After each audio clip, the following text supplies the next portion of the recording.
everyone. Welcome, and please accept our apologies for this delay due to some technical difficulty glitches this morning. We are very glad to have you here today at the European Economic and Social Committee for the final conference of our event, Young Mediator for Inclusion project. We are particularly honored to be hosted today by the European and Social Committee because this organization is a voice of civil society in Europe and is a strong promoter of social inclusion for all. So it's really fitted to our project, as we will see this morning. In particular, I would like to salute the work of the thematic study group on disability rights of the European Economic and Social Committee that is tirelessly promoting the implementation of the UN Convention on the Rights of People with Disabilities in Europe. And I am delighted that we will have today also the presence of Mr. Barbieri, its president. Unfortunately, he's a bit delayed at the moment, but he will join us later. He's also the president of the Center for Autonomy in Italy. So again, a very fitted topic to what we will discuss this morning.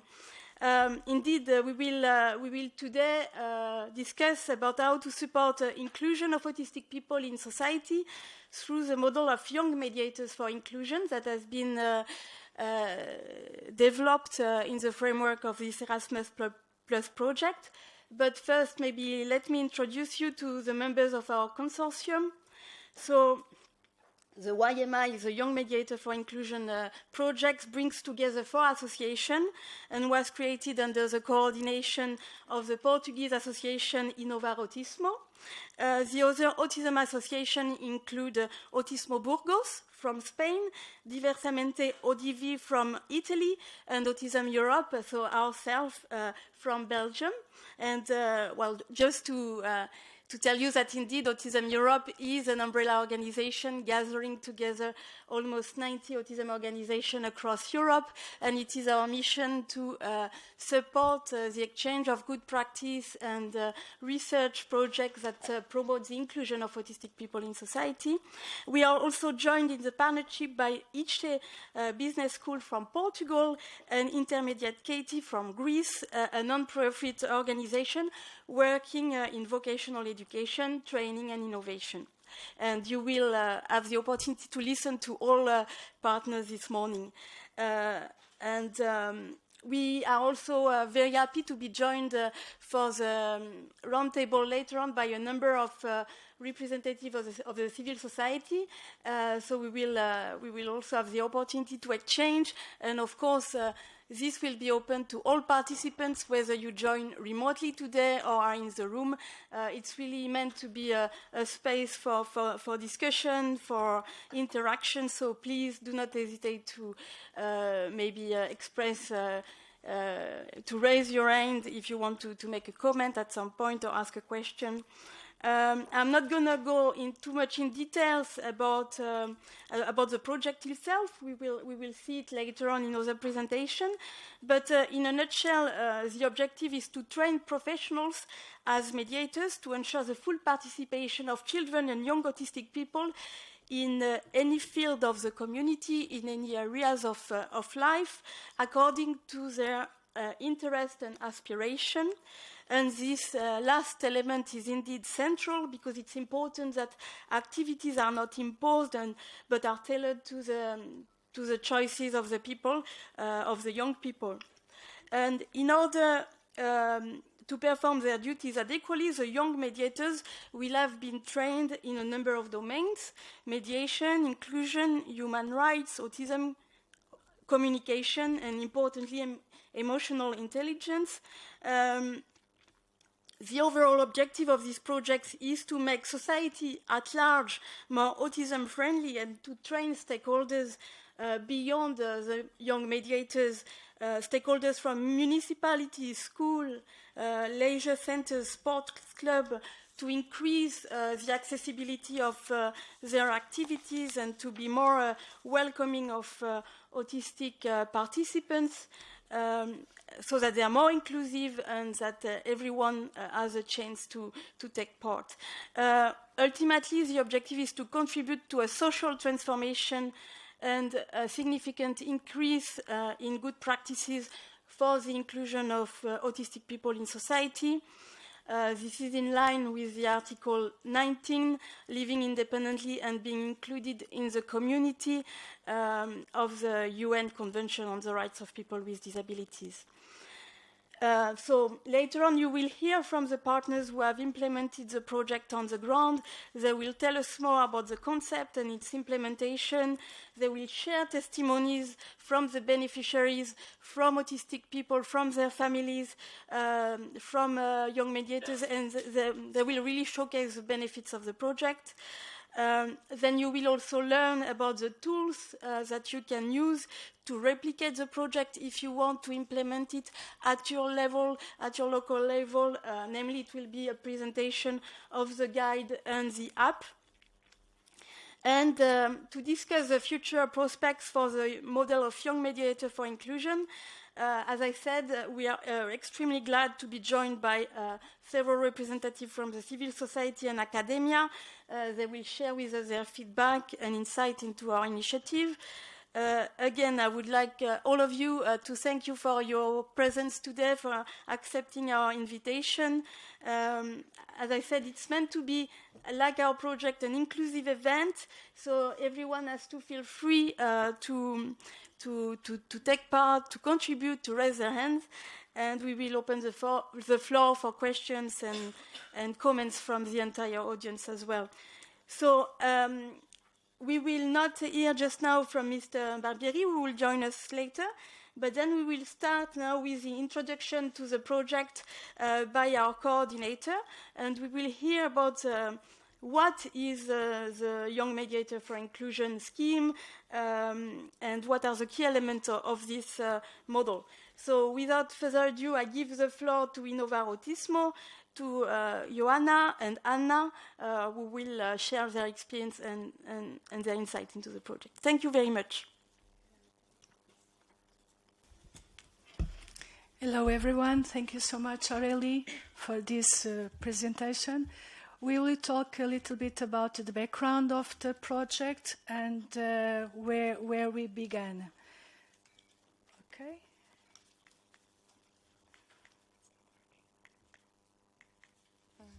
It's not working. Aurélie.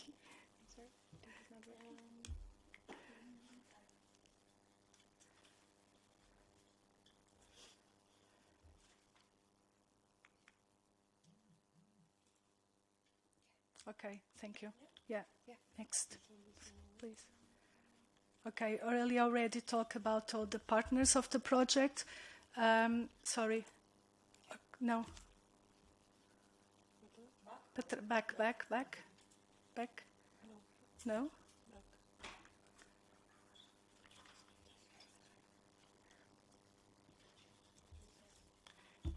The four?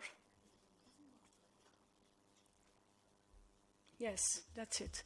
Thank you so much. Sorry.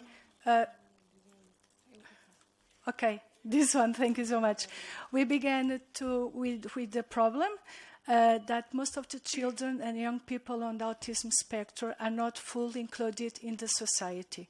Almost all the institutions and also associations that work in the area that work in this area develop specific activities addressed only to autistic persons in segregated groups and with technicians and therapists. This leads to exclusion, stigmatization, discrimination, and also, in the end, institutionalization. Other problem that we saw is that most of the times the children and young people, they don't choose the activity, and they didn't have the chance to choose the place where they are going to do that activity.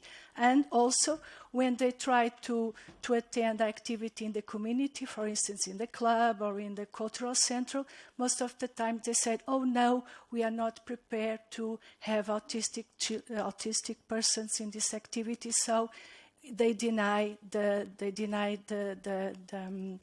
they deny to the children and young people to attend these activities. So in order to make something about this problem, we developed this idea of Young Mediators for Inclusion, which is a project where we want to promote the full participation of autistic children and young people in the activities developed by the community, clubs, cultural centers, so on, in equal terms with these peers and with the support of young mediators, and also with the support of the people from this community structure. What we want to achieve, the full inclusion according to the convention. So, please. Oh, okay. Yes, okay. Which are the main objectives of this project? First of all, design a test pilot methodology in order to include the children and youngest people in autism spectrum in these regular community structures and activities in equal basis, as I said before. Empower and training young mediators for inclusion.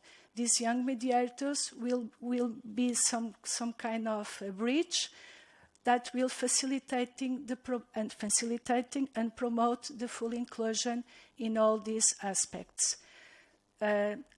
Another objective is to empower and training the technicians and all the staff of our partners in order to ensure the effective participation of children and youngest on the autism spectrum.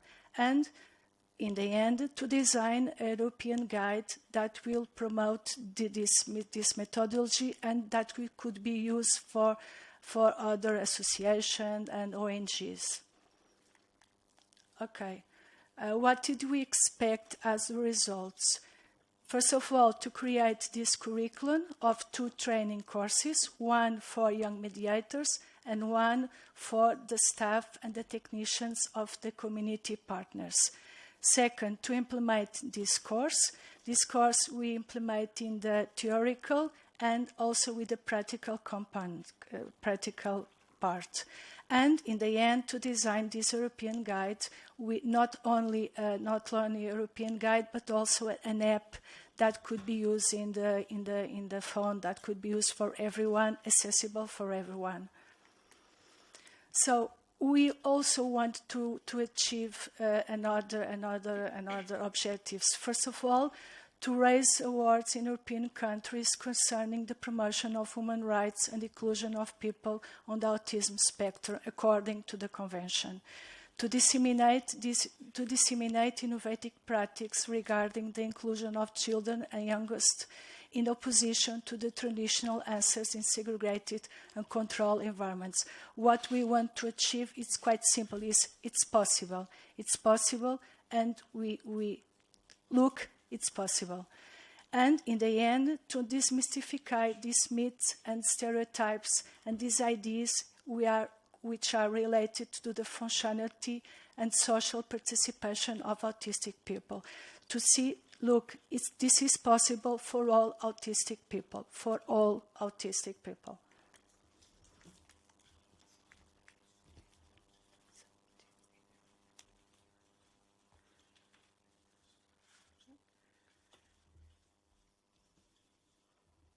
Okay, so now it's my turn. Good morning, everyone. Thank you for being here, also for the persons that are online. And I'm going to present now some of the intellectual outputs.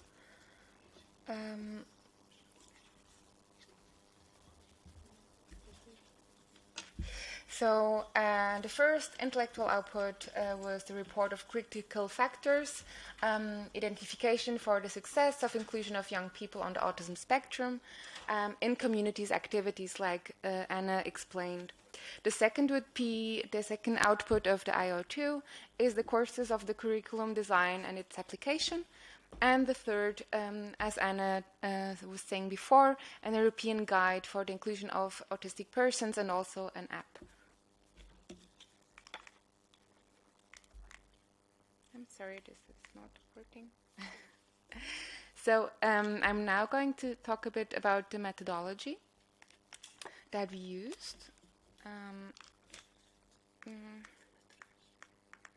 Okay. So we had 8 phases during this process. We had first a literature review that was done by all partners in the several countries, and we researched about the good practice that exists in the inclusion of autistic persons in the community. And then we had a focus group with autistic persons and also a focus group with family members. The next activity was a roundtable with experts in the field of inclusion and disability. Then we did a national and international report to gather all the information that we got. And the next step was then the collaborative elaboration of the courses design that was done by Inovar Autismo, Diversamente, and Autismo Burgos. We did this all online with several collaborative meetings. It was a really intense but really creative and positive process of creation. The next step was then the implementation of these courses and internships. So the course, like Anna said, had a theoretical component and also a practical one. Then we had national seminars in each country, so in Portugal, in Spain, in Italy, and in Greece. And today we are here in Brussels for the international seminar. And the final step is then the development of this European guide and also the application. So about the roundtable of experts and the focus groups, I'm showing you some of the main points that they referred. So in each country, as I said, we chose experts to participate in this roundtable and to try to shape this new innovative role of the young mediator for inclusion. So they shared their own past experiences with similar roles and projects, and we did a revision of the existing good practices and addressed a number of issues by posing themselves key questions, such as what's the purpose of mediation for inclusion, what knowledge should they have on autism, and what specific training should these people receive prior to making the mediator a real profession, and also what's their average age, what can be expected of them. On the right side, we have a picture with a table with some persons. I think this is from Spain. Yeah, it's from Spain. Just still about the roundtable of experts, it was during the first lockdown, or quite before the first lockdown, so Spain was able to do it in person, but in Italy and in Portugal we had to do it online, but it was doable also. So about the focus group with autistic persons and the family members, we wanted to understand their point of view about mediation, about the barriers that they face throughout their life, and how they, or what they did to overcome them, who helped them, what kind of help would they wanted for themselves when they were younger, and what kind of help they could imagine that would be nice to have now. So this focus group had 3 conversation topics. The first being barriers to inclusion for autistic people. The second one, participation, citizenship, and human rights. And the last one, mediation for inclusion and the role of the mediator. Here we have also some pictures. On the left, we have one picture from Portugal. On the right, from Italy.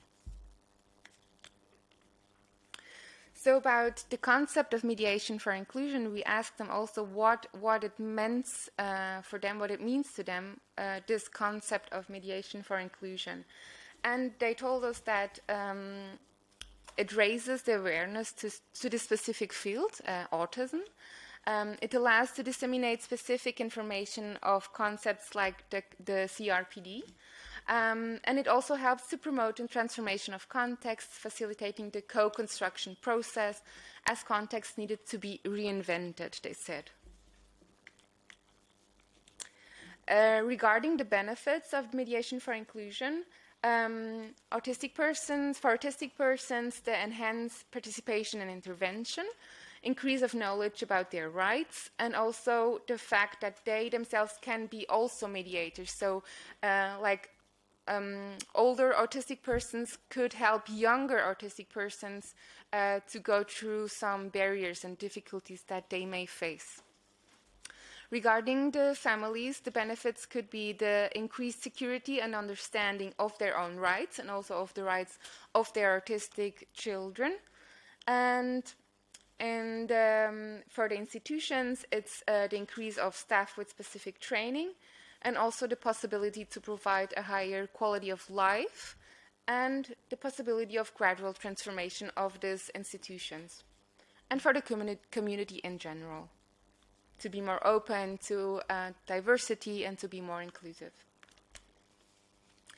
So when we asked them what a young mediator for inclusion is, they said several different opinions, and one is, like Anna already mentioned, that this mediator could be kind of a translator and a facilitator, and someone who can bridge the gap. They actually really use this expression, someone that can bridge this gap that sometimes exists between an autistic person and someone else, for example, regarding the communication and the inclusion.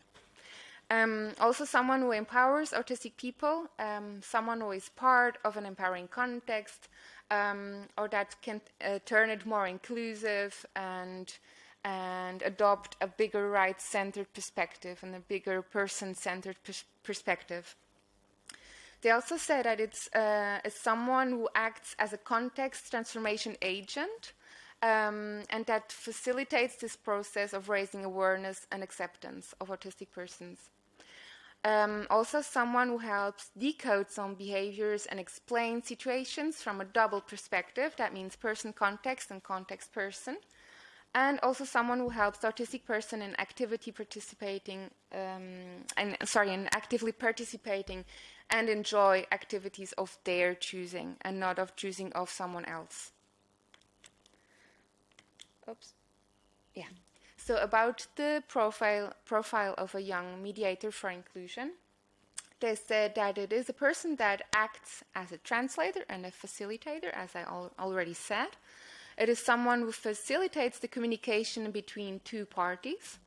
It can be a fundamental part of the empowerment of disabled persons, and it is someone who has a good training in the area of human rights, autism, inclusion, communication, interaction, health and well-being issues, and so on. And these are some areas of mediation that they suggested, for example, in daily life, supporting daily life activities such as taking care of the household, go to the grocery shop, paying bills, and so on, when transitioning from a school to another, when doing sports, when participating in community activities, when taking trips or going on holidays, in the interaction and communication with other persons, at university or internships, for example, organizing school life, working in groups, helping in making new relationships, developing social skills, and so on. And also in the search for jobs, and finally in opening new horizons, finding new hobbies, acquiring new knowledges. Okay, thank you. So I will pass to Aurélie. Thank you so much, Joanna and Anna, for this presentation. We have time for comments or questions. If anyone would like to ask a question about now, or we will just carry on and open the floor later on otherwise. So if there's no questions, then I will pass the floor to Conchi from Spain, and she will tell us about their experience at Autismo Burgos when implementing the project, and share also testimonies from Spanish participants. Thank you. Conchi, you have the floor. Thank you, Aurélie. Can you hear me? Yes, okay? Okay.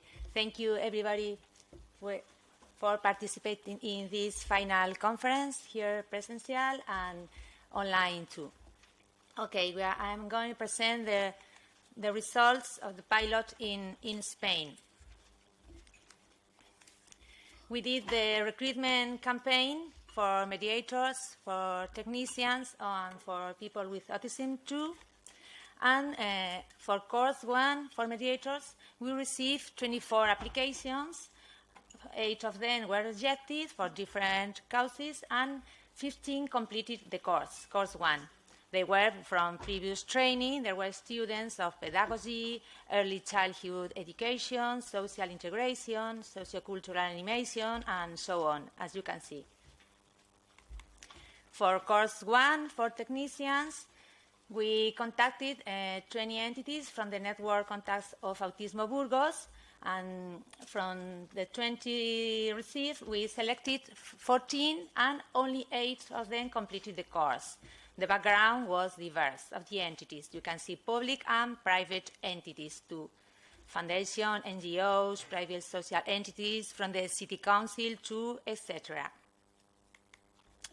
Here are the main results of both courses, with special attention to the difficulties we found and the satisfaction questionnaires both participants, students, and technicians show at the questionnaires. So in both courses, as you see on the left of the slide, course 1 with the students, it took part along between February and March of 2021, along 5 weeks. And course 2 for technicians, it took place in May 2021, it's 4 weeks. Course 1 was 60 hours, and course 2 was 50 hours. It was the same in the three countries. Main results, main special attention with the difficulties we found all along the courses. First of all was the distribution of hours per module, because we had a lot of contents and we had to increase the number of hours. Participants had to balance the time between training and work, because they were students, they were working, and it was difficult to manage this balancement all along while they were doing the courses. And the most important difficulties were due to the pandemic situation, because it obliged us to celebrate most of the meetings online. It forced also a delay in the start of internship, which led to difficulties in adjusting schedules, activities, and so on. It also discouraged families from enrolling their children in activities in the communities. They didn't feel very safe, very sure, so it discouraged them. We had to adjust activities to project deadlines and in a continuous process. And there were also changes in the ability of mediators. They are students, and because it was going on the time, the delay, so they changed their availability. Okay. And main results of both courses, both students, mediators, and technicians, they agree that the contents of the courses were very satisfying, and they agree in this point, and also the dynamics, the tools we find all along the courses. Okay, and the least they like, they say, not to have a face-to-face contact all the time. We have to be online, so they didn't like it. And they propose, in course 1, for instance, they propose to introduce video recordings of professionals applying to the techniques discussed along the modules of the courses, and also they propose to introduce experiences narrated in first person. And they consider, once more, the contents, the different contents, like barriers, social skills, emotional intelligence, communications, and so on, the most important of the courses. After the courses and after the internship, we celebrate the national seminar, and where 48 participants attended the seminar, and there we present a review of the project, and we also celebrate a roundtable of experts where we discuss the role of mediations and for inclusion and the perspective for the future. And we also include testimonies from people with autism, families, and also testimonies from technicians, from all the agents who have participated in the project. And we are going to start with the testimonies. This is the first one is from a person with autism, a young man. Sorry. No, it's not a video. No. So you can go on with the presentation, Carmen.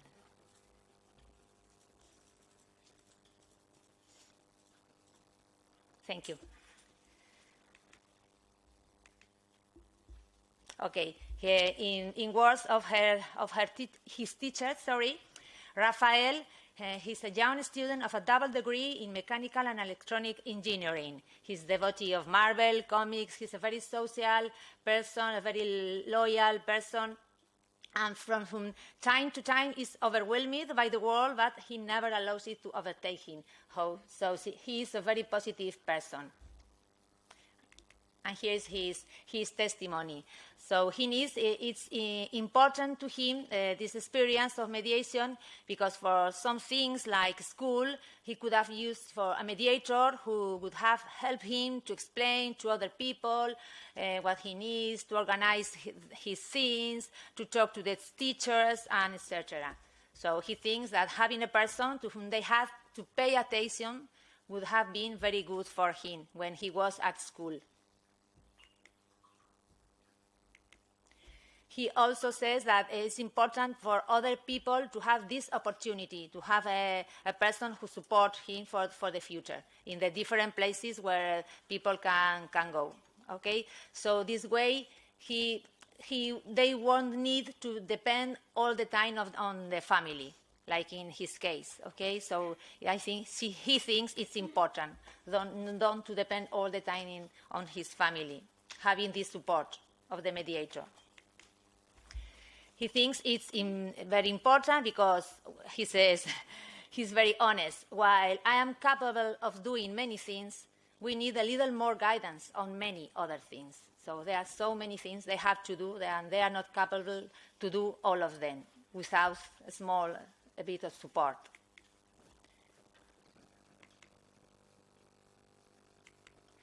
And at last he said, that in all the moments is necessary, this figure, in all the moments of the official life of people with ASD, or every person, at school, town hall, university, etc. They will have to support to carry out the different actions in all these different moments all around the life.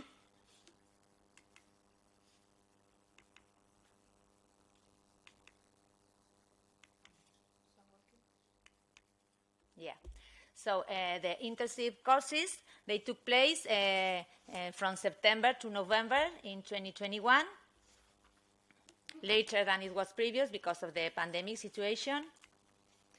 And the beneficiaries of the internship in Spain were 9 children, 2 girls and 7 boys. This is the age range between 4 and more than 20 years. And also the beneficiaries were 7 mediators and 7 technicians. They have participated at both courses. Okay, and in the community, the beneficiaries were 4 community private entities and more than 10 community public services. You will see them here. At the top of the slide, you can see the private entities: Employment Special Center Volteate, Meiradas Foundation, Interclub Caja Burgos, and Music and Dance School Ritmo. And on the bottom of the slide, you can see the community public services: bars, shops, parks, swimming pool, church, restaurants, shopping center, museum, and so on.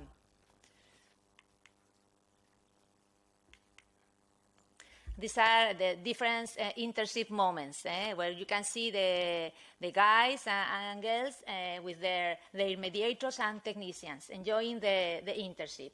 At the laundry service of the residents, at the hardware store, in an exhibition, in a cafeteria, at a neighborhood store. They are all the time accompanied by their mediator.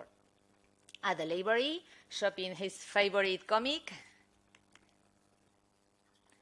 doing the home delivery service, visiting a museum, at a car repair shop, and doing outdoor excursions, where you can see the Burgos Cathedral, and more outdoor excursions. Doesn't work, sorry. Now. And here doing in a first communion party, okay? This is the young man doing the communion, the first communion, and his mediator. She participates doing all the ceremony and the party too.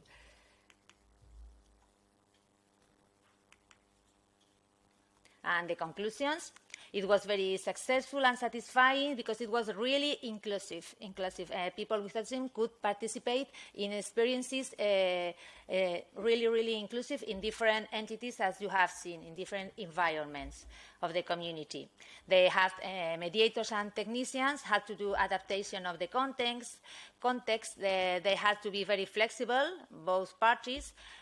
Relationship between them was good, although it was necessary a better coordination, they said, for next time. And also they asked for a specific training in the specific activities they are going to realize. For instance, if they are going to a music school, they would like to be trained in music, for instance, in very basic music. And for continuity of collaboration, we have been able to do volunteering and also employment for 2 persons who have been participated previously as mediators.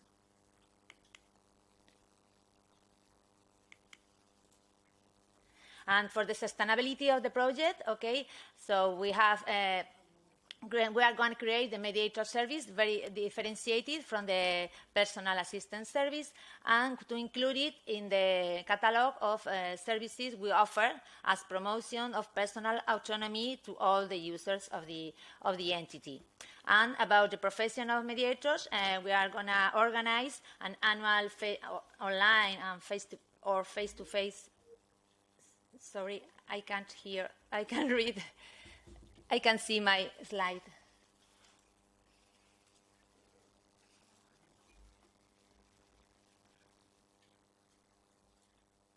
Okay, thank you, Carmen. So we are going to organize this online or face-to-face training. Also, we are going to promote volunteers from the university to access to this new job position, and we will work together with the social and healthcare technician studies, right? Informing, giving guidance and support, and etc.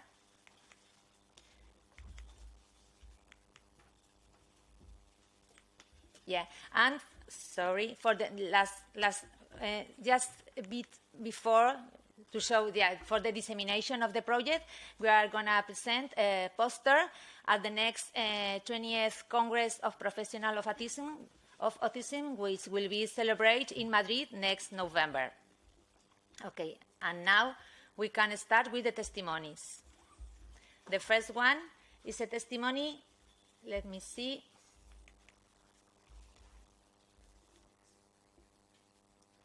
Testimony, yeah, the first one. Mm-hmm. Es la siguiente. The next slide, you can see it. The next slide, please. Yes. It's a dialogue between a mediator and a technician. Yes, this one. Thank you, Carmen. Can you put the full screen? And the volume? We can't hear it. It's in Spain, but it's subtitle. We can't hear the, yeah.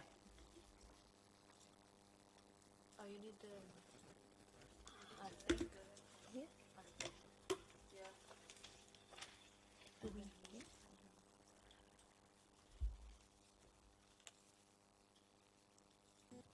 Mira, soy Isabel y trabajo en un centro de la Fundación Caja de Burgos, entonces, en Medina de Pomar.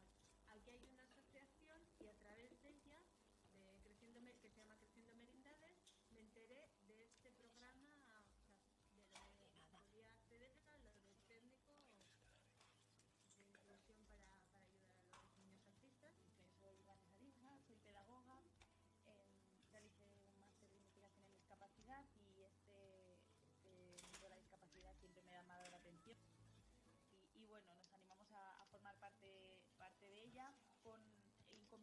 que bueno, yo como mediadora iba a estar de manera virtual porque yo no estaba allí en Burgos, entonces Isabel en este caso sí que ha tenido la oportunidad de realizar esta intervención de manera directa y bueno, nos hemos ido comunicando mediante correos, mediante llamadas, ¿no? Siempre manteniendo pues, esa comunicación desde el principio para apoyarnos en todo lo que necesitábamos. Cuando se acercó la fecha del campamento, pues la comunicación fue más fluida, ¿no? De cara a planificar y adaptar las actividades desde un principio para que todos los niños y niñas del campamento pudieran realizarlas en su función de eso, o sea, apostar por la inclusión, ¿no? De todos los niños y niñas, teniendo en cuenta que cada uno y cada una somos diferentes con nuestras características, nuestros buenos días, nuestros malos días, que quizá hay personas que necesitan un poquito más de apoyo, ¿no? Yo me quedó grabada una frase del curso que dice: el mediador motiva y anima, media con razón y sensibilidad, empatía y mente abierta. No adaptamos las actividades por la situación del niño, ¿no? Sino que hacemos accesibles las actividades pues para todos los niños y todas las niñas.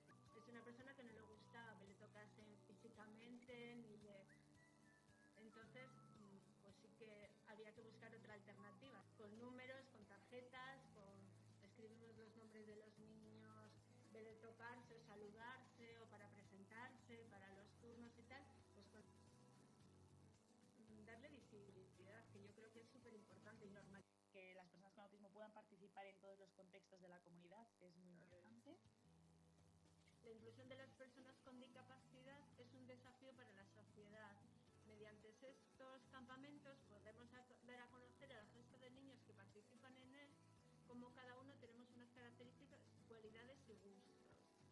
Es muy importante también la formación de los profesionales, ¿no? De las personas que trabajan en contacto directo con niños, con jóvenes, con personas sobre estos temas, sobre la discapacidad, para saber un poquito eso, cómo actuar y cómo no actuar sobre todo.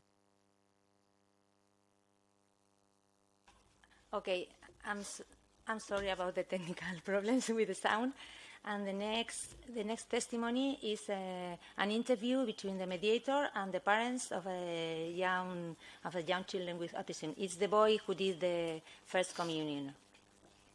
Uno de los objetivos de este año era que el niño hiciera la comunión. ¿Cómo valoraréis esa experiencia?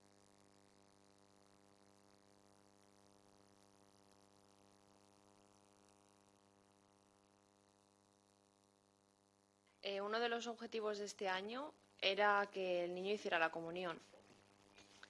¿Cómo valoraréis esa experiencia?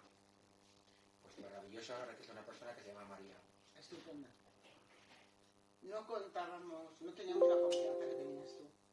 No contábamos con que fuera a comulgar, con que estuviera en misa callado, sentado. Con que fuera, a mí me sorprendió, por ejemplo, que fuera a hacer la ofrenda.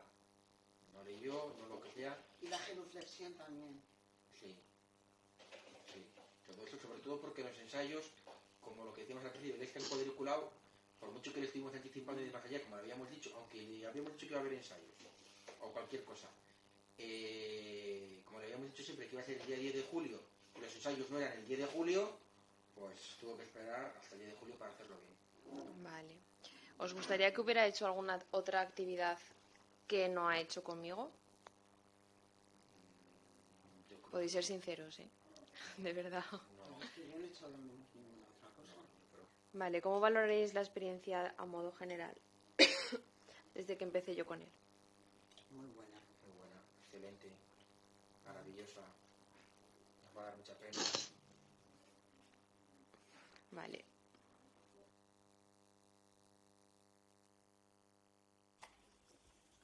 Okay, thank you very much for your attention.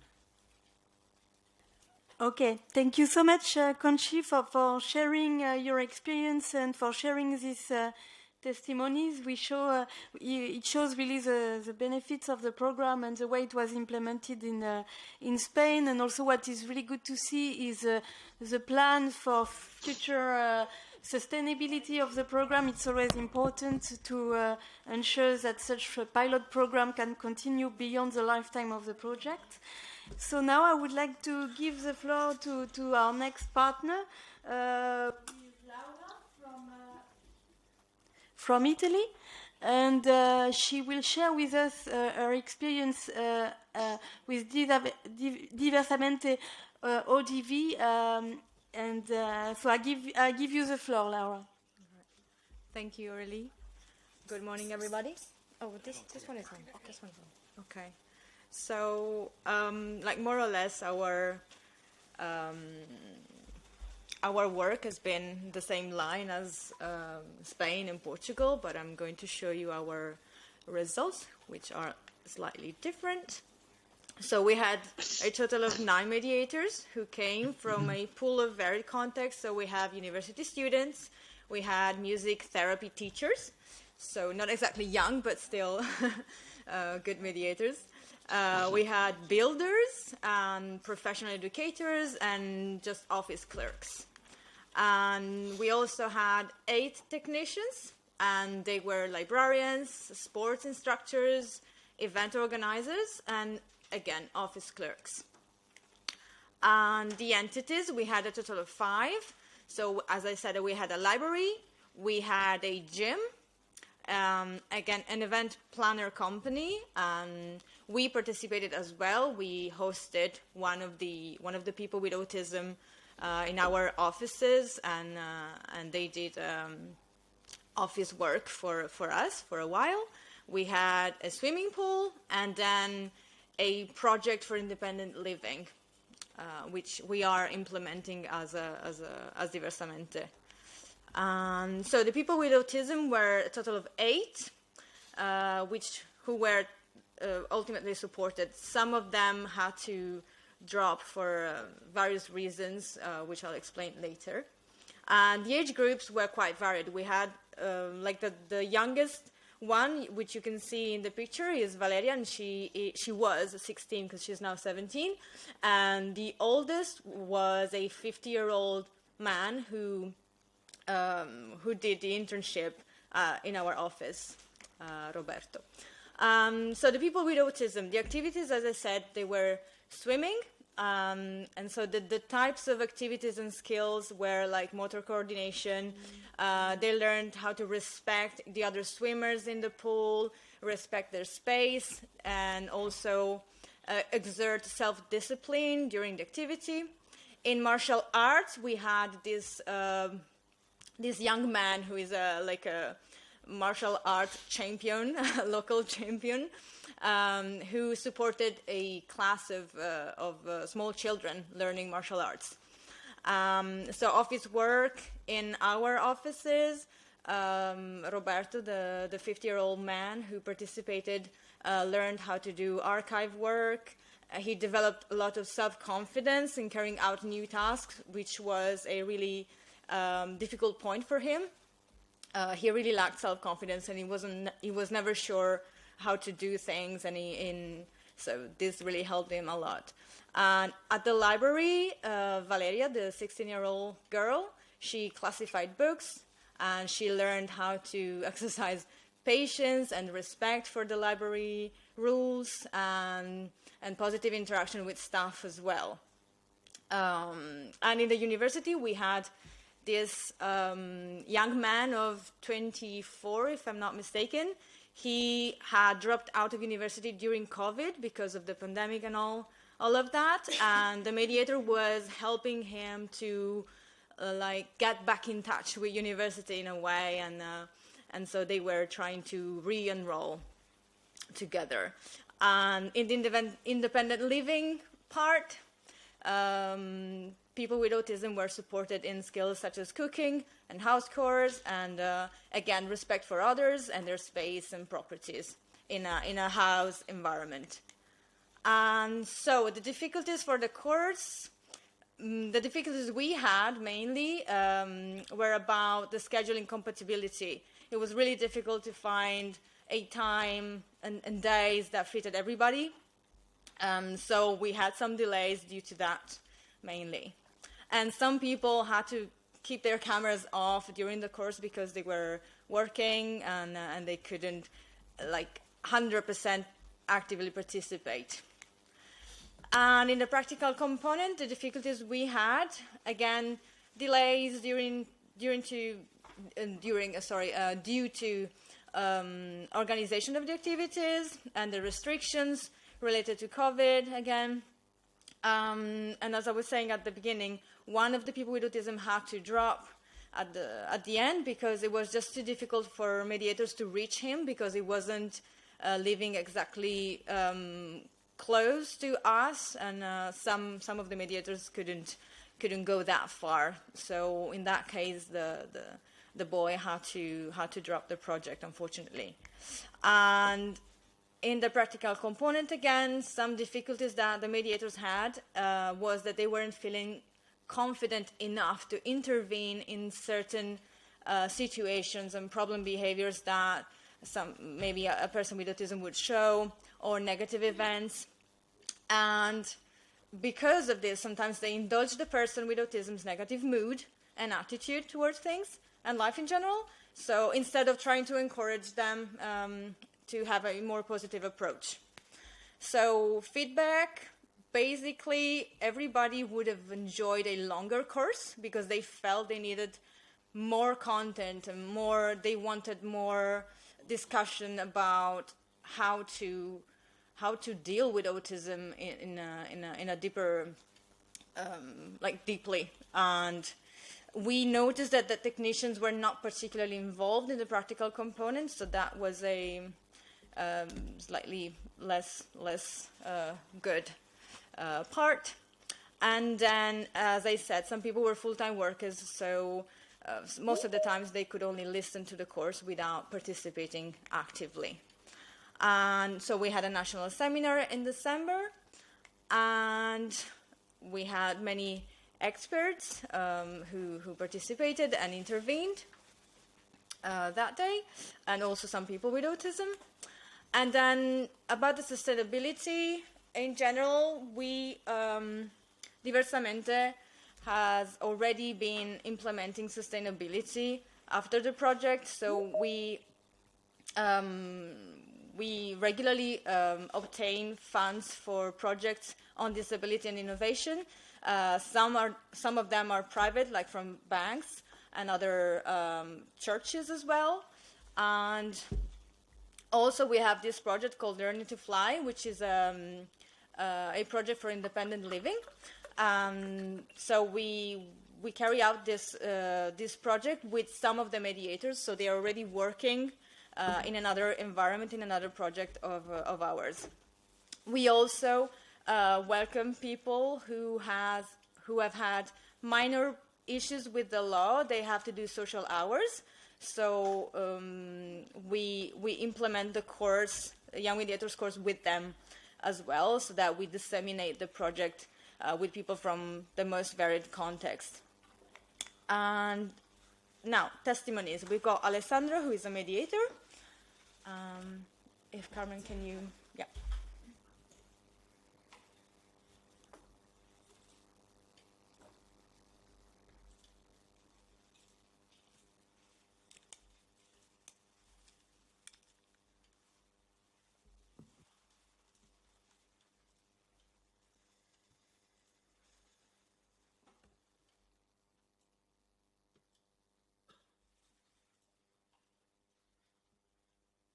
Ciao, io sono Alessandro e ho partecipato al corso per i giovani mediatori dell'inclusione. Inizialmente il corso ci ha fornito, diciamo, un'infarinatura sull'autismo in generale, sulla legislazione e poi sulle varie tecniche che si usano per facilitare la comunicazione di questi individui. Dal lato pratico poi ho dovuto lavorare con Federico, un ragazzo con autismo verbale, il quale aveva più che altro bisogno di qualcuno con cui uscire e di fare qualche uscita il fine settimana, ecco. Quindi il mio lavoro con lui è stato questo più che altro.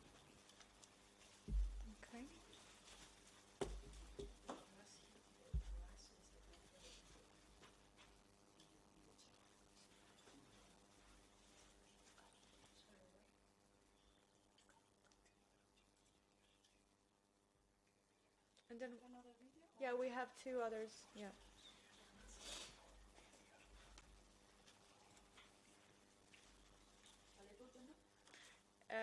Yeah. So one is Valeria, a girl with autism, the 16-year-old.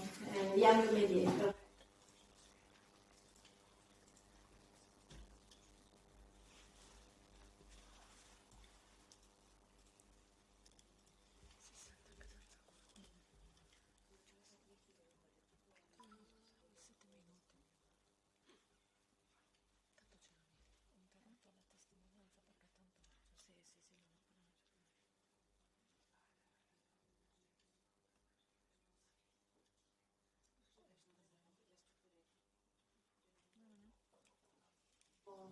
Young Mediator, qual è stata la tua esperienza? Cosa hai fatto? Come ti sei trovata con Ivana? Raccontami un po'. Allora, io ho fatto un tirocinio in biblioteca, nella biblioteca che si trova che è dentro il parco di Monteclaro. Ho inventariato i libri. Prima li ho inventariati in un foglio cartaceo, poi ho preso un programma dal computer che si chiama Excel e ho inventariato i libri al computer. Ok. In questo tirocinio in biblioteca mi sono trovata benissimo, perché ho conosciuto altre bibliotecarie, ho imparato molte cose sui libri e all'inizio mi ha aiutato Ivana, poi piano piano ho imparato a fare da sola. Ok. Oltre il lavoro fatto in biblioteca, avete fatto qualcos'altro con Ivana? Prima abbiamo fatto delle uscite. E i movimenti come li facevate? A piedi o in pullman? Allora, li facevamo a piedi. Poi però, dopo finito, abbiamo preso gli autobus per poi accompagnarmi alla fermata per poi andarmene a casa mia. Dunque c'era anche un lavoro sulle autonomie? Sì. Che era quello di prendere gli autobus per andare da casa mia allo studio, poi dallo studio a casa mia. Perfetto, dunque hai imparato anche a gestirti autonomamente con i pullman? Piano piano sì. Benissimo. And then the other one is the mediator who participated in that one.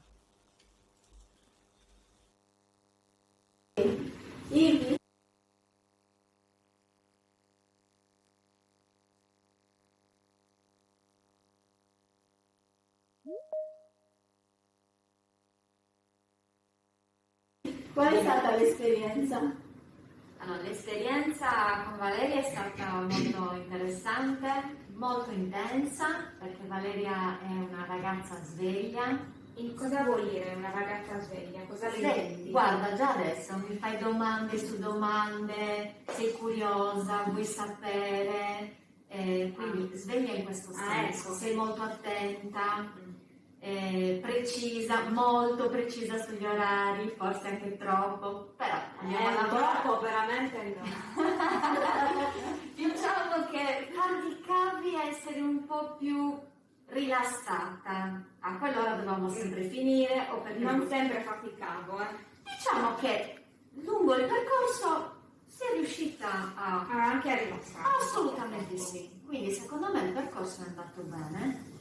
Personalmente penso che avremmo potuto continuare un pochino di più per avere magari anche la possibilità di fare ciò che desideravi, come fare il corso da pasticcera che non abbiamo avuto modo di fare per via del Covid, però anche il lavoro in biblioteca, lei è stata bravissima, un paio di input iniziali, dopodiché è andata davvero come un treno, da sola, e anche con il suggerimento delle bibliotecarie che sono state dolcissime e sempre disponibili per qualsiasi problema. Però secondo me avremmo potuto continuare un pochino di più in biblioteca perché c'era ancora lavoro da fare e lei è stata molto molto brava. Anche nelle autonomie sociali. Ha capito subito come utilizzare i mezzi pubblici, riusciva a regolarsi con l'autobus, sa usare bene le app del cellulare, questo è importante perché almeno da quel punto di vista l'informatica è inutile. Però per quanto mi riguarda forse avrebbe voluto, non lo so, ci sarebbe voluto un respiro più ampio, l'ho detto da sempre, ma per conoscerci meglio anche noi due, ma anche per lavorare meglio in biblioteca, questo sì, soprattutto nell'ultima parte. È stato tutto molto positivo. Va bene, grazie. Grazie. Ok. Right, thank you very much for your attention. Thank you very much, Laura, for sharing your experience in Italy. And now we will hear from our coordinator from Innova Autismo. And so I give the floor to our colleague from Portugal. Thank you. Thank you, Aurélie. Good morning, everyone. Do you want to come back to the presentation? Yes.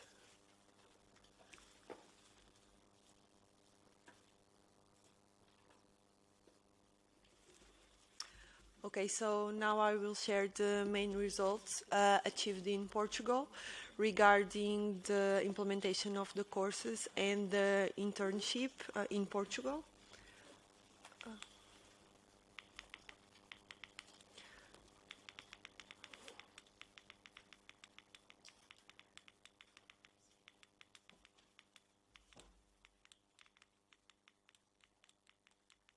Sorry, I just need to start on the main results. Yeah.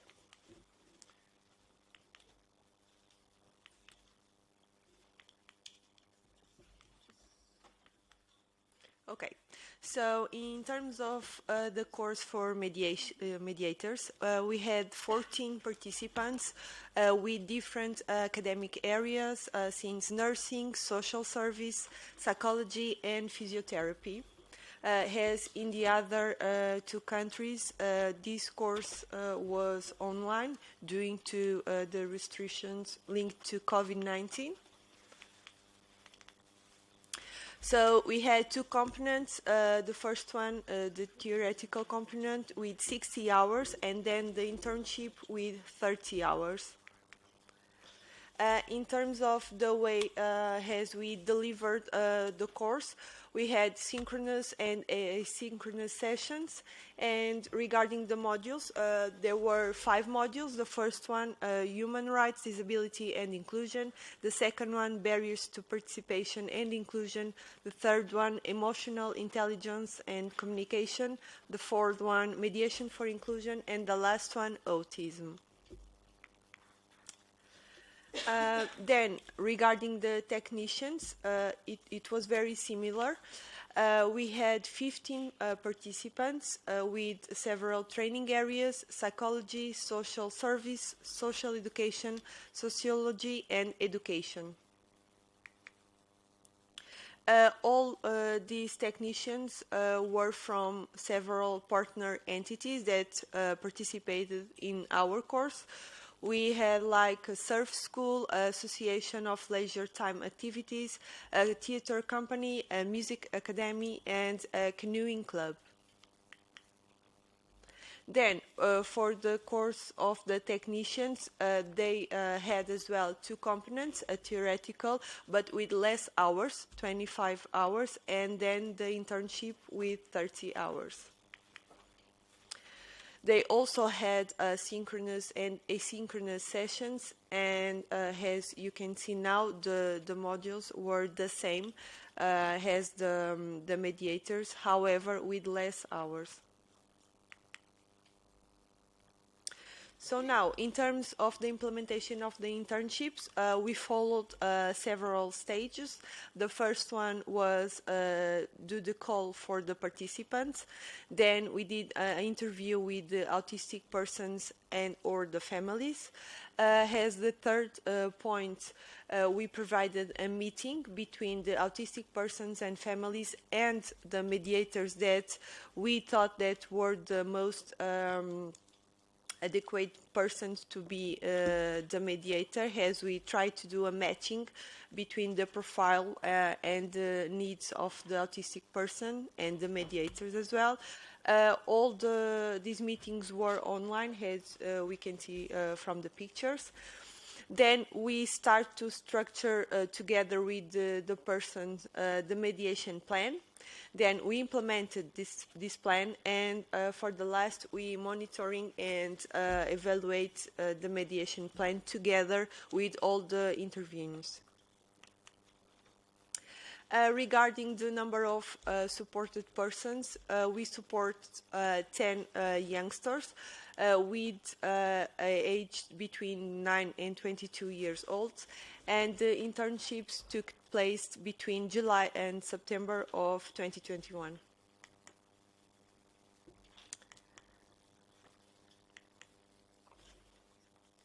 So, in terms of the activities chosen by the autistic persons, we had since attendance of leisure time activities to supporting the access to university, attending music lessons, sporting activities, and as well artistic activities like theater. It is important to highlight that all the activities were chosen by the persons that we supported, and it was not us as an association that chosen these activities, but the persons. So regarding the type of mediation activities that the mediators had opportunity to implement, they help to promote social and relational skills, as well the knowledge regarding the characteristics of autism among the rest of the group where the autistic person was included. As well, they promoted time management skills, and they helped in terms of form-filling support. For example, for the music lessons, they mediated the communication between the teacher and the youngster. They also promoted autonomy and public transports, and as well self-esteem. They also helped in terms of expression the needs, self-confidence, autonomy in the tasks linked to the practice of surfing, as well a facilitator in terms of the relationship between the person and the rest of the group. For example, in terms of the theater, I remember that at the beginning, the person that attended the lessons was not feeling very secure about the activity and the group, because it was the first time. And here the mediator had the opportunity to promote and to be like a comfort for the person that was attending the classes. It is important to highlight as well, as we can see here, the kind of activities that were developed by the mediator are slightly different from the activities that, for example, are developed from a personal assistant. We can see here that the mediator not only works with the person, but the mediator also works the contexts where the person is included. And for example, a personal assistant usually just provides support and allows the person to participate in activities, but the mediator goes beyond that and transforms not only the person but the context as well. Is a facilitator, as my colleague said at the beginning. Now, in terms of difficulties and positive aspects regarding the courses and the internships, it is possible to see that in terms of difficulties, the mediators refer that they felt there were a lack of connection between the several modules, and as well they felt that there was not sufficient time for the amount of content that were included in the course. In terms of the technicians, they shared that they wanted more synchronous classes, but due to the difficulty that we had to matching all the availabilities was difficult for us to have more synchronous classes. So regarding the positive aspects, the mediators highlighted the dynamic that was created between the trainees and the trainees, the structure of the course, the topics that were covered during the course, and as well the practical exercises. By the side of the technicians, they shared that the content that were explored were very interesting, was a simple and explicit approach. They felt that there was a space for sharing ideas and their own experience, and as well the materials that we used during the course, they felt there were good materials and they provided a deepened knowledge. So regarding the internship, the mediators and technicians didn't report any difficulty, and the families, just one family, shared that they felt the number of support was reduced. They would like to have more hours. In terms of the positive aspects, the mediators highlighted a very important experience for them, where they could see the gradual progress of the supported person, as well the possibility of establishing a relationship of trust between the mediator and the supported person, as well a development and improvement of their personal and professional skills. So the technicians mentioned as well the factor of the improvement of the persons that they supported, and as well the improvement of the communication between the technician and the persons they supported. So regarding the families, they highlight a gradual evolution of their own children, and that the support that was provided from the mediators was described as good or excellent.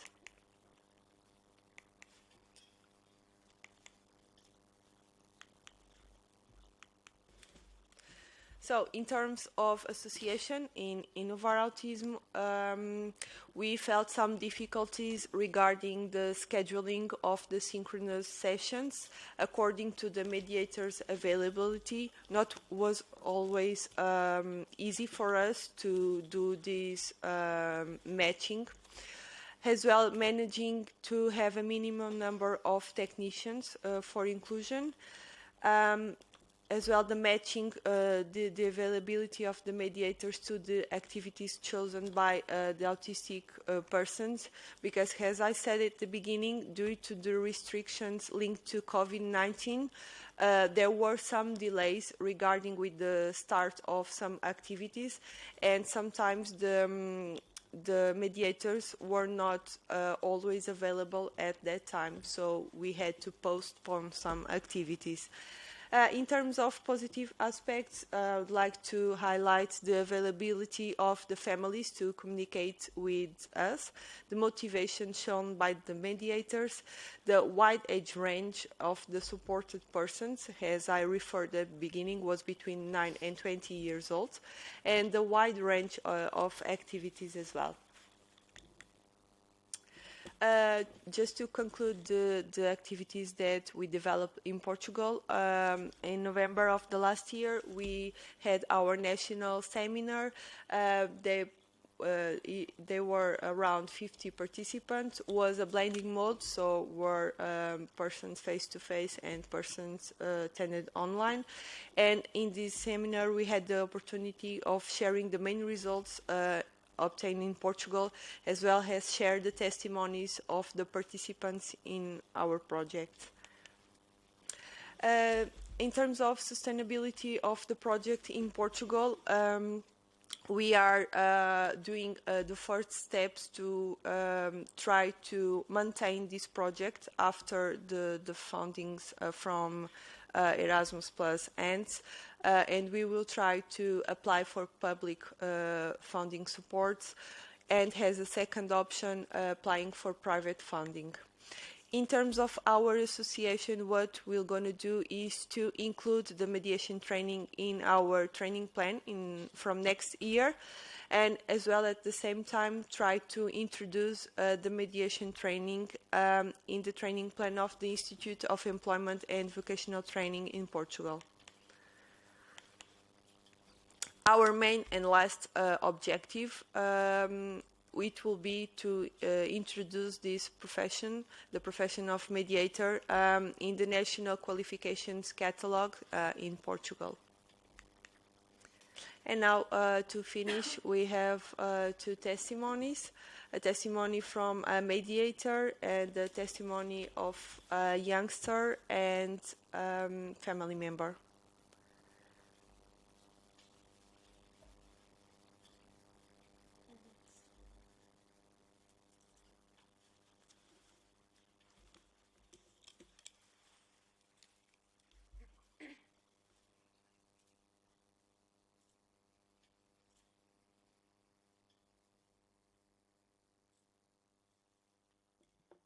Olá, sou o Guilherme e tenho 23 anos.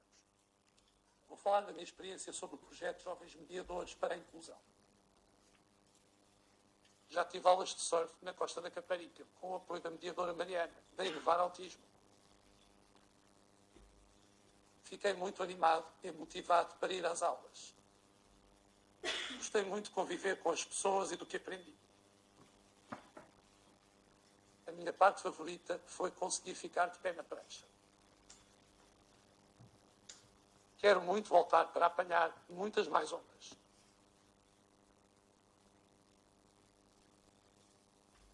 Diria que fiquei com um filho feliz e por isso uma mãe feliz e uma família mais feliz.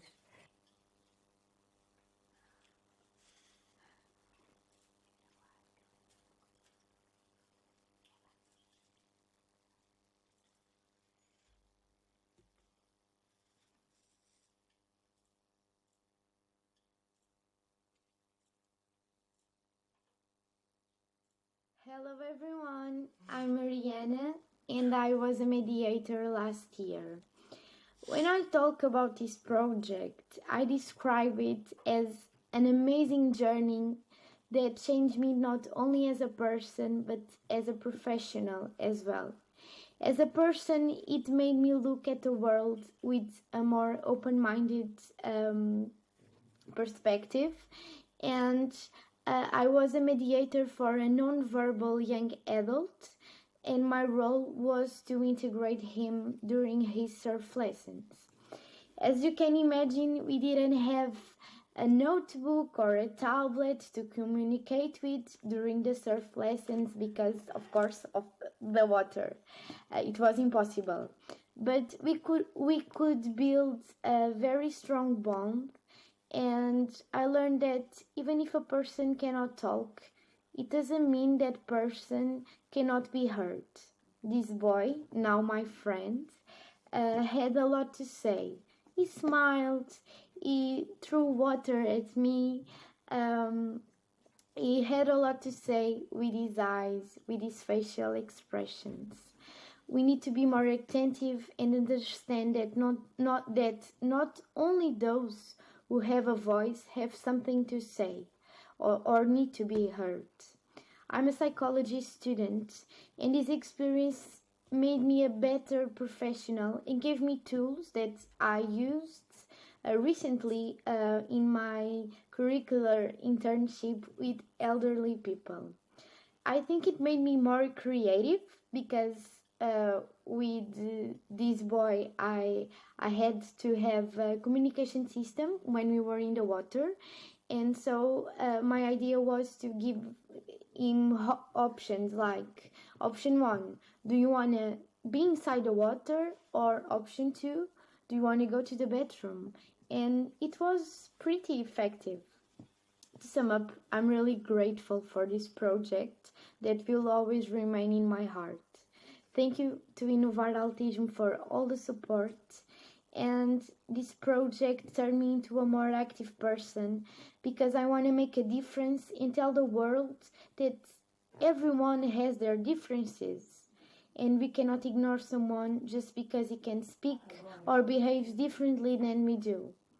I finished with a quote from Stuart Duncan that summarizes his experience and what it means to me. Autism is not a disability, it's a different ability. Thank you for all your attention. And that's all from me. Thank you very much for your attention. Thank you so much, Andrea, and apologies to the participants online because we were told that indeed the sound doesn't work, but it was indeed a very positive testimony from a young mediator who explained how, as a professional, it really helped her to better understand autistic people, to understand alternative ways of communication as well. And so thank you for sharing your experience in Portugal. Now it's time for a break. We are slightly late on the program, but I suggest we take a 20-minute break and we reconvene at 10:30. So thank you again for your presence this morning, and see you in 20 minutes. 11:30, sorry.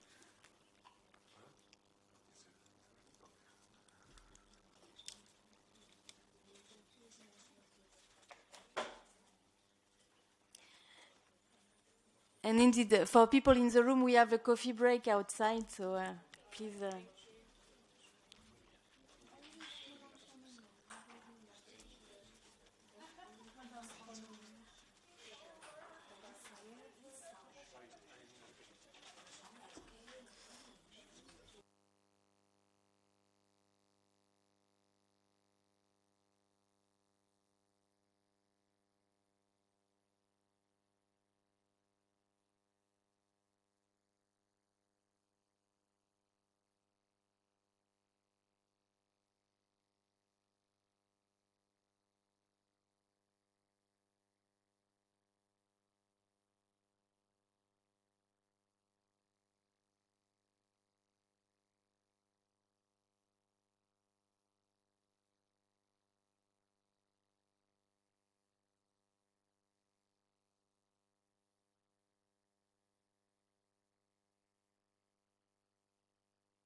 Ivi, qual è stata l'esperienza? Allora, l'esperienza con Valeria è stata molto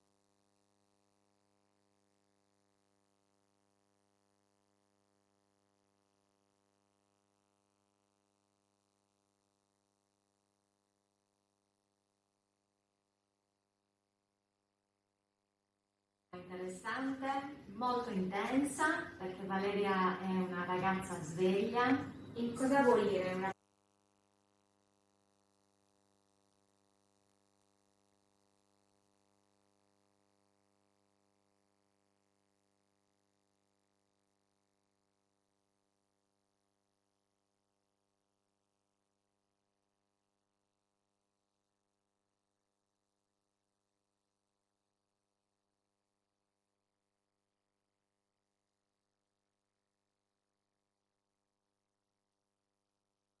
Ragazza sveglia, cosa le intendi? Guarda, già adesso mi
Okay, we are now back.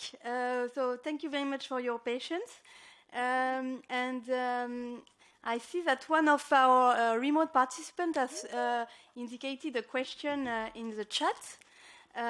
So that's a question from the organization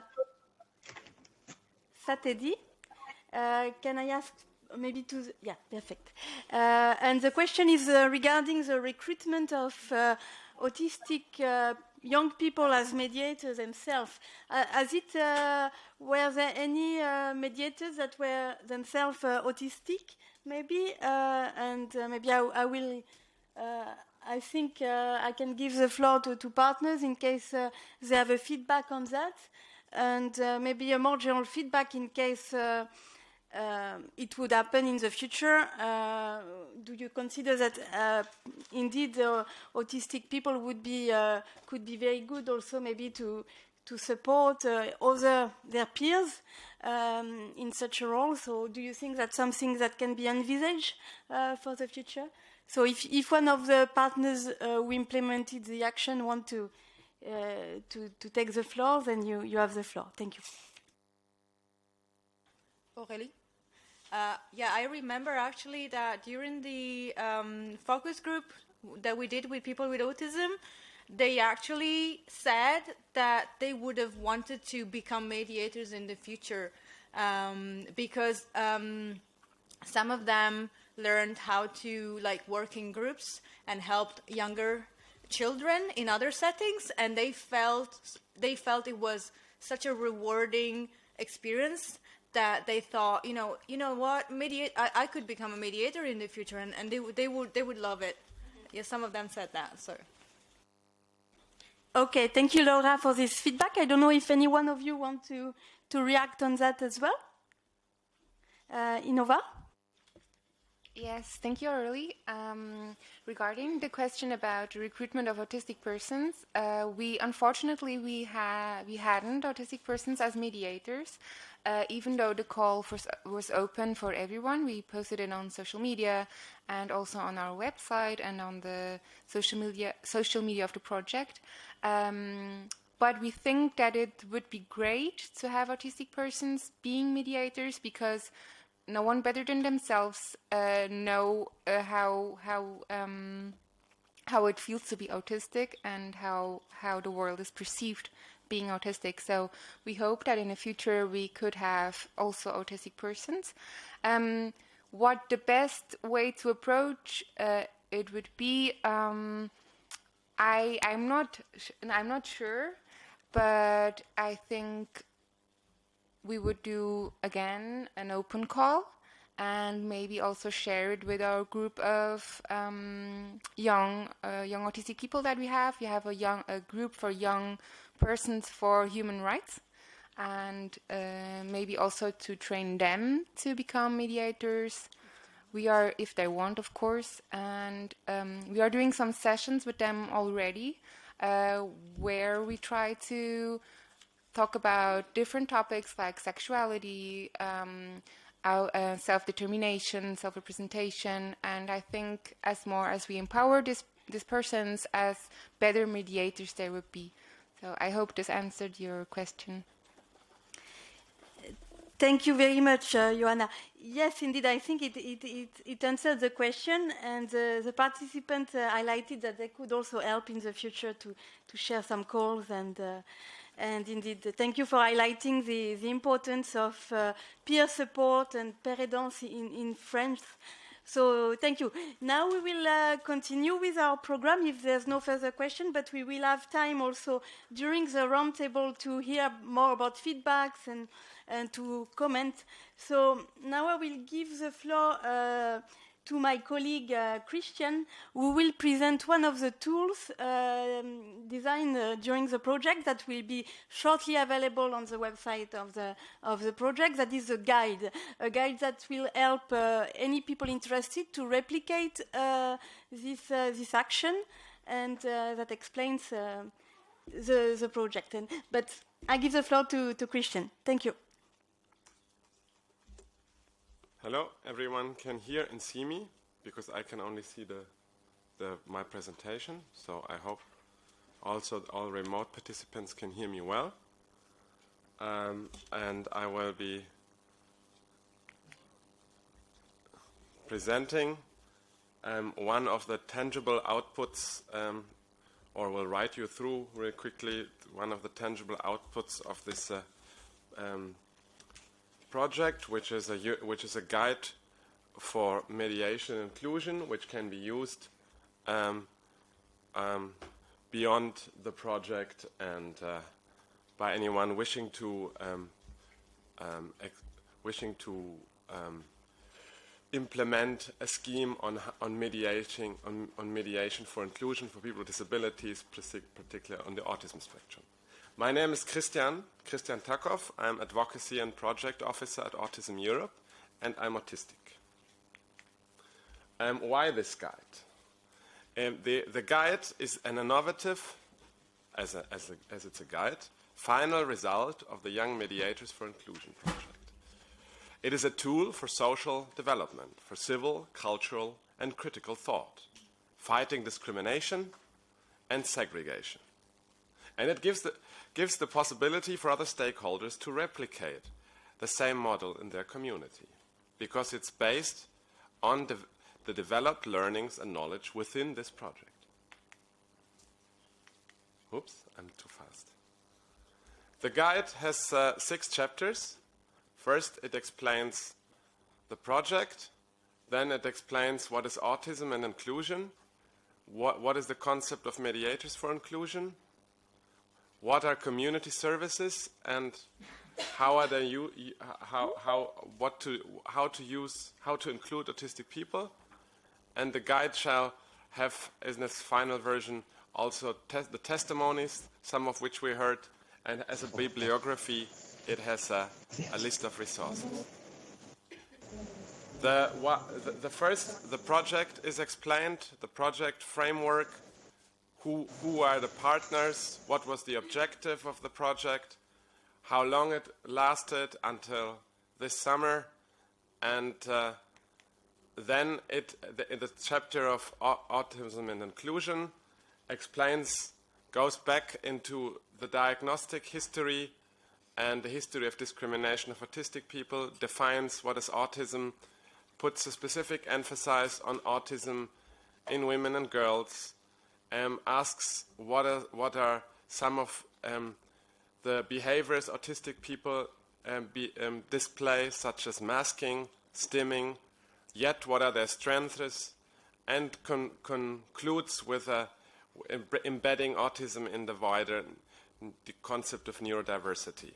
Another subchapter of the inclusion and autism chapter is explaining inclusion, specifically different disability models from the social model, the United Nations Convention on the Rights of Persons with Disability, Article 1, and why organizations such as Autism Europe and the European Disability Forum EDF are needed in the European context to develop or to press for, as much as others, Inclusion Europe and our friends from Rehabilitation Platform, who will be all here later in the roundtable, how they are useful in pressing for a European approach in disability policy.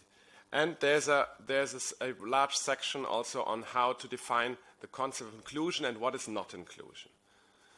Finally, the chapter on autism and inclusion wraps up with what are the main barriers to inclusion, and it mentions the autistic persons themselves as being a barrier for themselves, the family, and what mediators can do in that sense, and what existing public policies are barriers, but also how making its members fully fledged citizens is a duty of everyone, every society through institutions, meaning public policy institutions. Another chapter is what called Mediators for Inclusion, which introduces the concept of mediation. So what positive approaches and techniques can the mediator apply? What is the role and the profile of a young mediator for inclusion? What are strategies for positive mediation? It lists some, including visual support, positive behavior support, social stories, but also how the strategies can be managed by the mediator and what generally the mediator has to do. And it rounds up this chapter with a subchapter on community services and what key actions are necessary to make community service more inclusive. And last chapter is on services in the community precisely, what it means, what is community-based living, about, but also based on independent living, as a definition is taken from the European Network of Independent Living and Article 19 of the UNCRPD, of the United Nations Convention of the Right of Persons with Disabilities. But of course, it's reiterated that a community-based living is the end, and the mediators are there to facilitate it. And one big importance, according to several studies that have been done on this issue, is that in order for specifically autistic people, especially in comparison with people with intellectually learning disability, what is very important for them is they seem to have a lower level of self-determination. So self-determination is key for an independent living, and this is particularly stressed in this chapter. And then it rounds up. This guide should be round up with testimonies, some of which we hear, some maybe from you, once it's finalized to be included, and with all the list of bibliography we've been using. And that's my presentation. Thank you so much, and I would thank you for listening, and then I would hand over to Panos, who is explaining us the application, the mobile application, and I don't know, shall I throw you there or just hand it to you?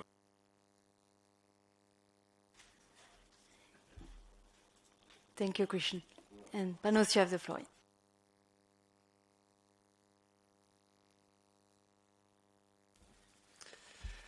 So, hello from me. I'm Panos Antonopoulos, co-founder and IT manager of Intermediate NGO.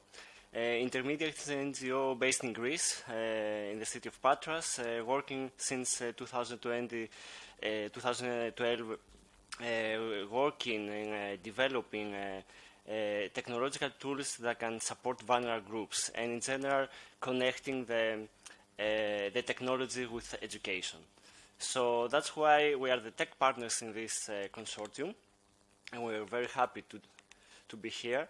So we created, as you know, of course, it's easy to create, not easy, but it's easier to create a publication, and there is on the internet, it's up there to download it. But as we all know, most of the people, all people, they are on their phones and they really prefer to use applications. So we thought that it's a really good thing to also adapt our results, our guide, to a mobile application in order to be maybe easier for some people to take a look at it. So my first main point is that the whole European guide was adapted for a mobile app. So when we finalized the document, we tried to design an interactive prototype, and with the feedback from all partners, then we developed the actual application. So the application is developed for Android. Probably you all know Android is an open source environment. It is the most widely used platform with more than 70% of market share. And this application is developed for smartphones with a minimum an Android 5. In order to understand that, you need to know that right now the Android is nowadays the version 12 is out in the market. So you can use it, everyone can use it, even in a really old smartphone that, I don't know, many years ago. But yeah, it's really small size, lightweighted, and in order to be used, can be used in any old smartphone. So, and also we try to really try to be easy to use for everyone. So the important thing here is that actually it's two apps in one. What I mean, the content is adapted in two different versions, and the visitor can see that at the first screens. When we click start, it has two options: one for autistic people and one for the Mediator. So one is easy read version and one is for the typical, let's say, version. So that's the tricky part, actually, for the application, because it hasn't any, let's say, advanced features. It's content-based, so the difficult part is to create two different content layouts for all people. So the typical layout is, something you can find in most of the applications out there. So yeah, colors, transitions, effects, eye-catchy, a bit fancy for the eye of the visitor. So everything, the whole content that Christian mentioned before is here, and we also have the easy read layout that follows, let's say, some rules, some basic rules regarding to be easier for people with autism. So some of them, I summarize some of them here in this slide. Simple colors, no use of effects and transitions, plain language, descriptive guidelines, and a simple and consistent layout. And this is also important that we aspire to have many languages in this app. Right now, we have finalized the English one. This is the final version, or nearly the final version. I said something about that at the end. So it's English, the main language of the project. And now we are working in incorporating Portuguese, Spanish, Italian, French, and Greek. So at least six main languages of the European Union. And I think that's a really important thing because many people around Europe will be able, and also outside Europe, will be able to see our results and maybe implement them. So, and this is my last slide. That was really fast, I think, because yeah, not many. I think with these products, there is no many things to say, but I prefer, to give you the link or the QR code to scan it and download it, install it in your phone, and take a look, check it, give us feedback. We appreciate that to make it even better. And about the future, sustainability. It's, of course, as I said, the first thing is to add the 5 languages. If we have the funding, we can continue this, let's say, project in another way. We can also adapt the application for iOS. I know that some of the partners and some people in our organizations look forward to it. And yeah, what else? And yes, I said it's nearly the final English version. It's a beta version, of course. With your feedback, we can maybe make some changes to make it even better. And nowadays, we have submitted the final version many days ago, the version that also includes the testimonies. And for some reason, we're waiting from Google Play to review it and put it up there. So this is the only thing missing, and I hope maybe today, tomorrow, will be up. So don't forget to update it, also to take a look on our amazing testimonies from people that participated to the project. So that's all. I hope you had enough time to scan it. So that's the reason I was talking. So thank you very much. That's all. Thank you very much, Panos and Christian. And I see that Loredana is raising her hand, so if you have a question, please.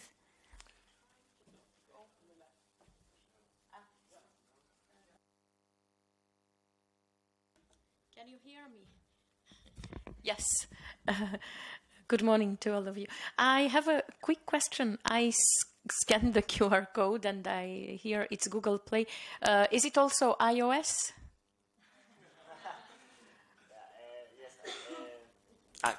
Now you can hear me, right? Yes, apologies for that. In the application, we wrote from the beginning that it's going to be only in Android because it's nearly 70-75% of the population use Android, and also as consortium and the European Union support the open source system as Android is, but is in our sustainability plan to adapt it also for iOS. Hopefully we'll be able to do that. May I just complete something? I think it would be important because I remind you that there are also, myself as a blind and partially sighted, I'm using an iPhone, and the largest community of blind and partially sighted are using. There are some who are more adventurous and are using Android, but in iOS already accessibility is built in, and I'm just wondering, autistic people who are blind and partially sighted, I don't know if they are 100% included, if they can't choose, they can't. I will not be able now to try this app, for example. Thank you. Thank you for sharing that with us, and we appreciate it and to have in mind. The only thing I need to add is that we are going to have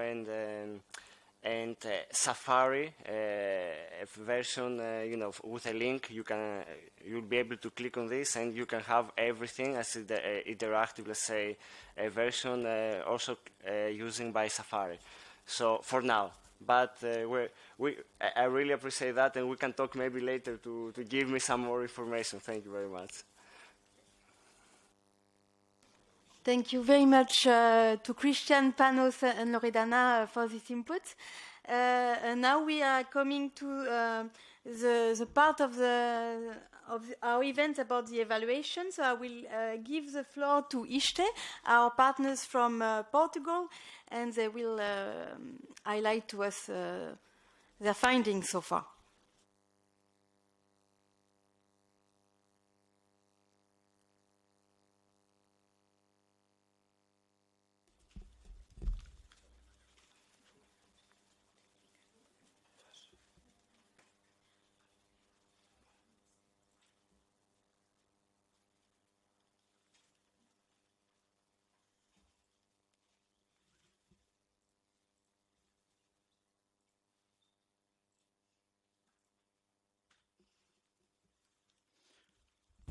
Good morning, everyone. My name is José Miguel Nogueira. I'm a sociologist. I'm a researcher at ISCTE. ISCTE is a University Institute of Lisbon. And I and my colleague Lara, we sit near me, we are talk about a little bit about the evaluation process of this project. Our team has been working since the beginning of the project. We have 3 waves of evaluation. The evaluation model is based on 4 major areas. First, the coherence and pertinence of the topic. The pertinence and coherence of the topic regards the convention, regards the European strategy, regards the principles of inclusion, and regards obviously the needs of the persons, the autistic persons and their families. The second area of evaluation was the stakeholders' satisfaction and the interaction, the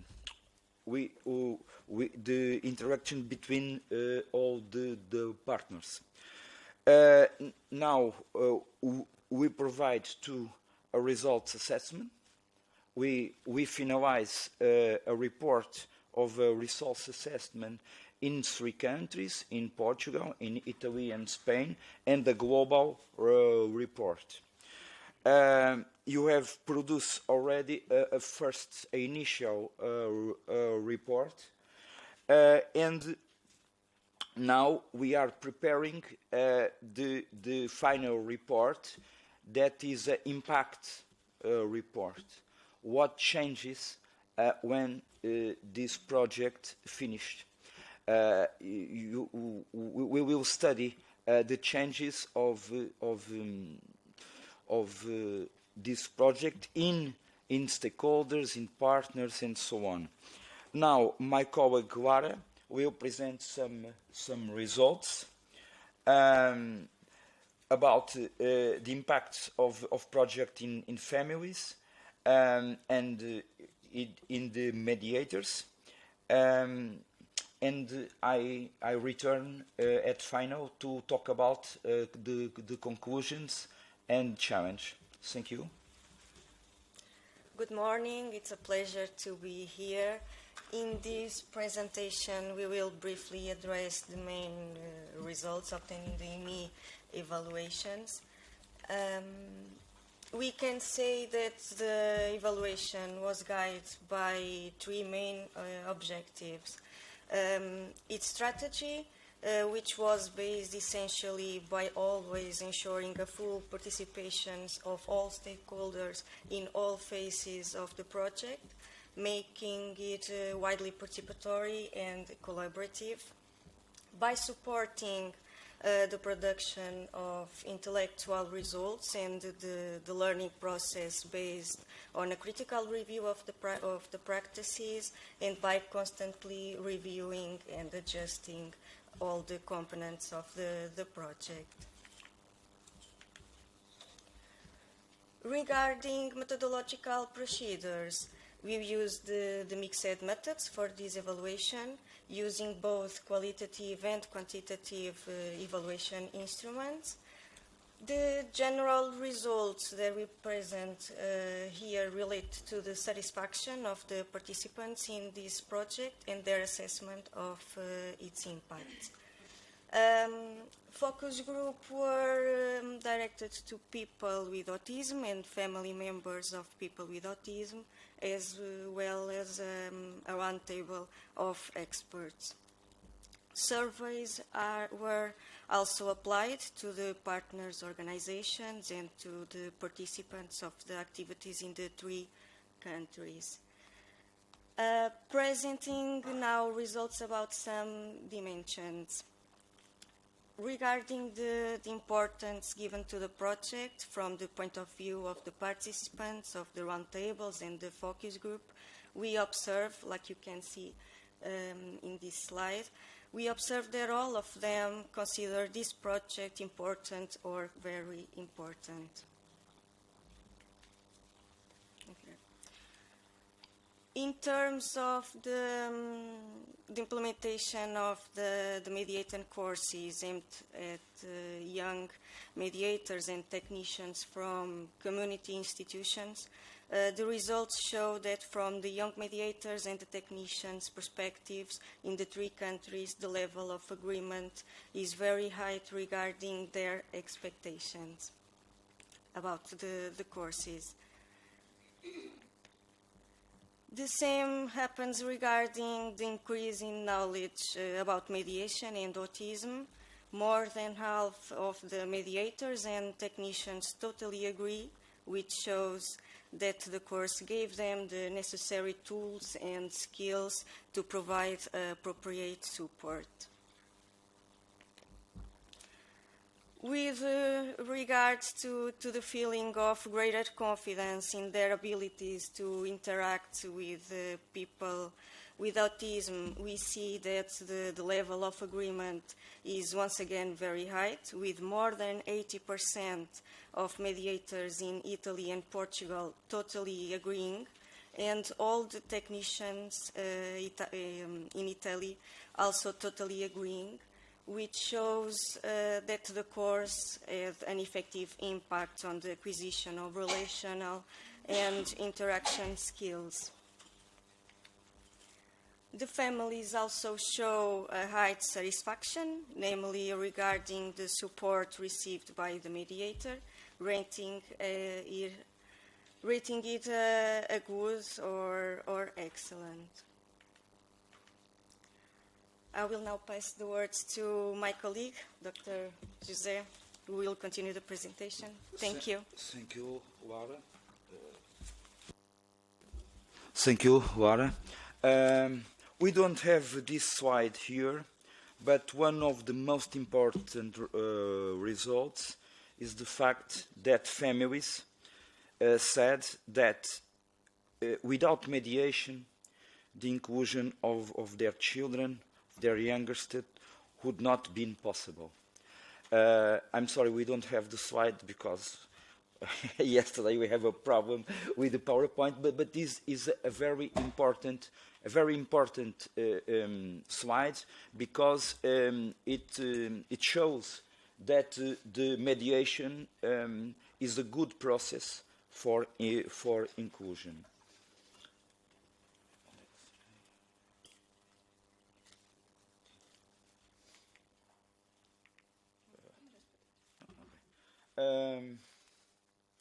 Okay.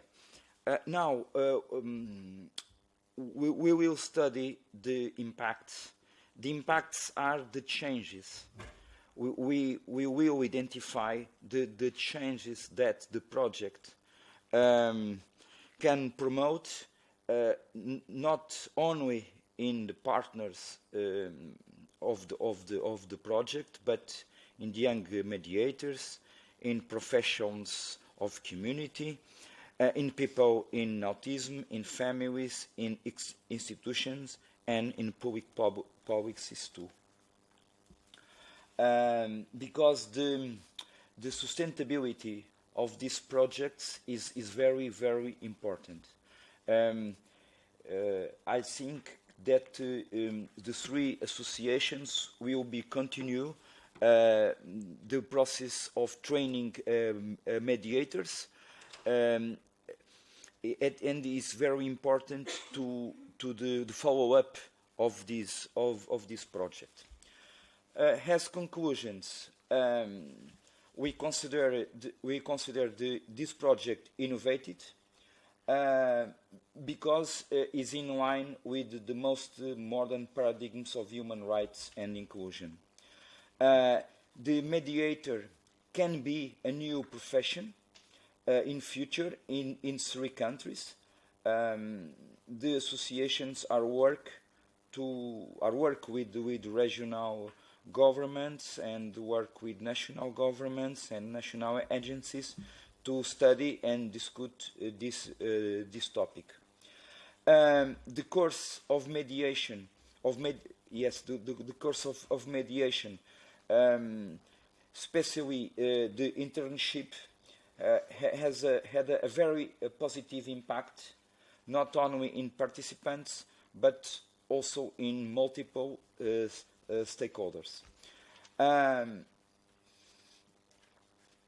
We see also some changes for entities in their attitudes towards autism and inclusion, for families, because in the beginning of the project, most of families don't believe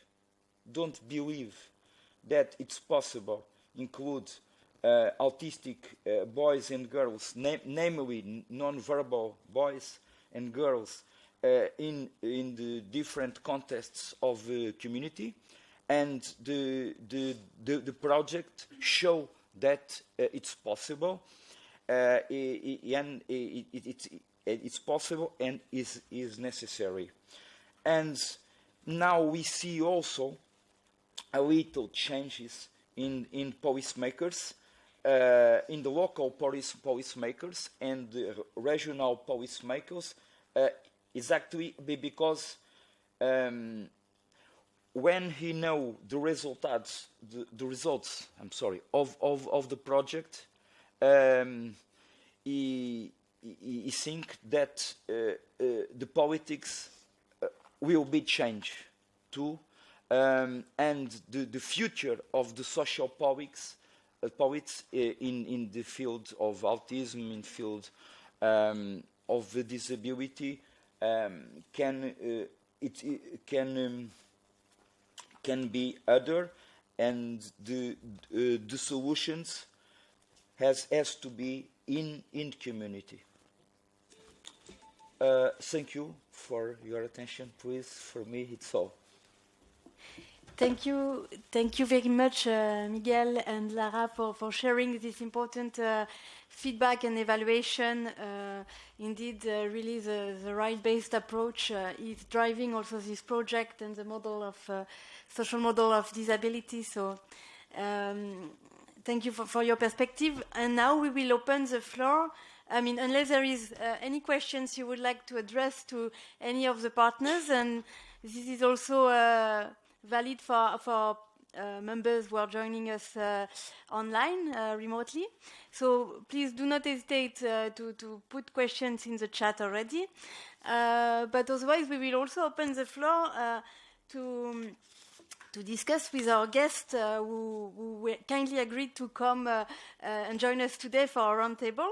So I would like to welcome Laura Jones, the Secretary General of the European Platform for Rehabilitation, Ellen Portal from Inclusion Europe, Loredana Dici from the European Disability Forum, Maria Merino with us online who's the director at Autismo Burgos and also at the Miradas Foundation. And I know that Maria has COVID, so thank you very much for your efforts, Maria, and I hope you get well soon. And Nuno Nunes also from the Research Center and Studies in Sociology from the University Institute of Lisbon. So thank you very much for being with us today. And really, I would like to start the conversation with a really general question to all of you. What do you think of this model of Young Mediator for Inclusion? Do you consider that it is innovative? Does it fill in a gap that you might identified within your organization? And maybe also you can tell us to which extent you think that could be replicated within your organization. So that would be maybe my first round of questions to all of you. So I don't know, in the order of the agenda, let's say, Laura, I see you're ready maybe to take the floor, so I'll give you the floor.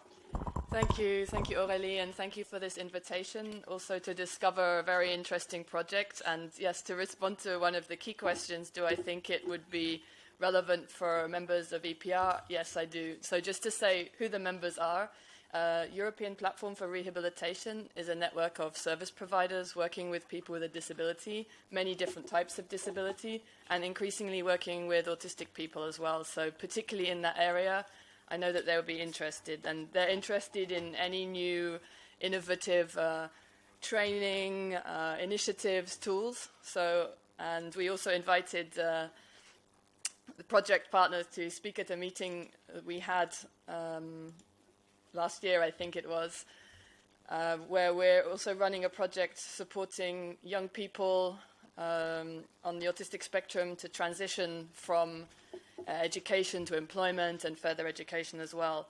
So we already saw the value of the initiative then, and now to see the detail, I think it's definitely really interesting. It's very comprehensive, and it looks like it can really fit in many different settings. So I think that makes it really valuable, that it can be used by professionals, but you can also train staff in mainstream settings. I think that's really interesting. It has a really strong potential to be rolled out in many different areas. Maybe for my first comment. Okay, thank you so much, Laura. Then, if Hélène is ready to take the floor, I will pass her.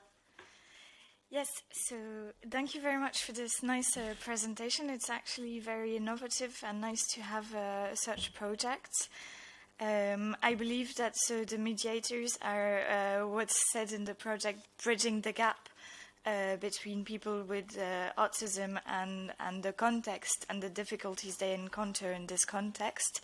I think it's very interesting, and it's an alternative way of finding solutions that are not also people from the family or people from friends, professionals that do this communication. So I think it's very innovative, and it facilitates the communication. I think it's also good in raising awareness amongst everyone on autism and the difficulties people with autism encounter when communicating.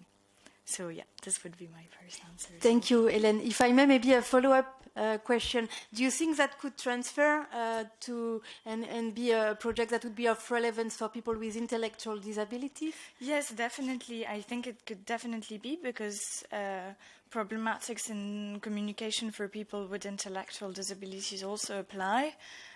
We, at our level, from Inclusion Europe, so maybe I forgot to present, but we also represent people with intellectual disabilities and their families in Europe. And I think it could definitely apply.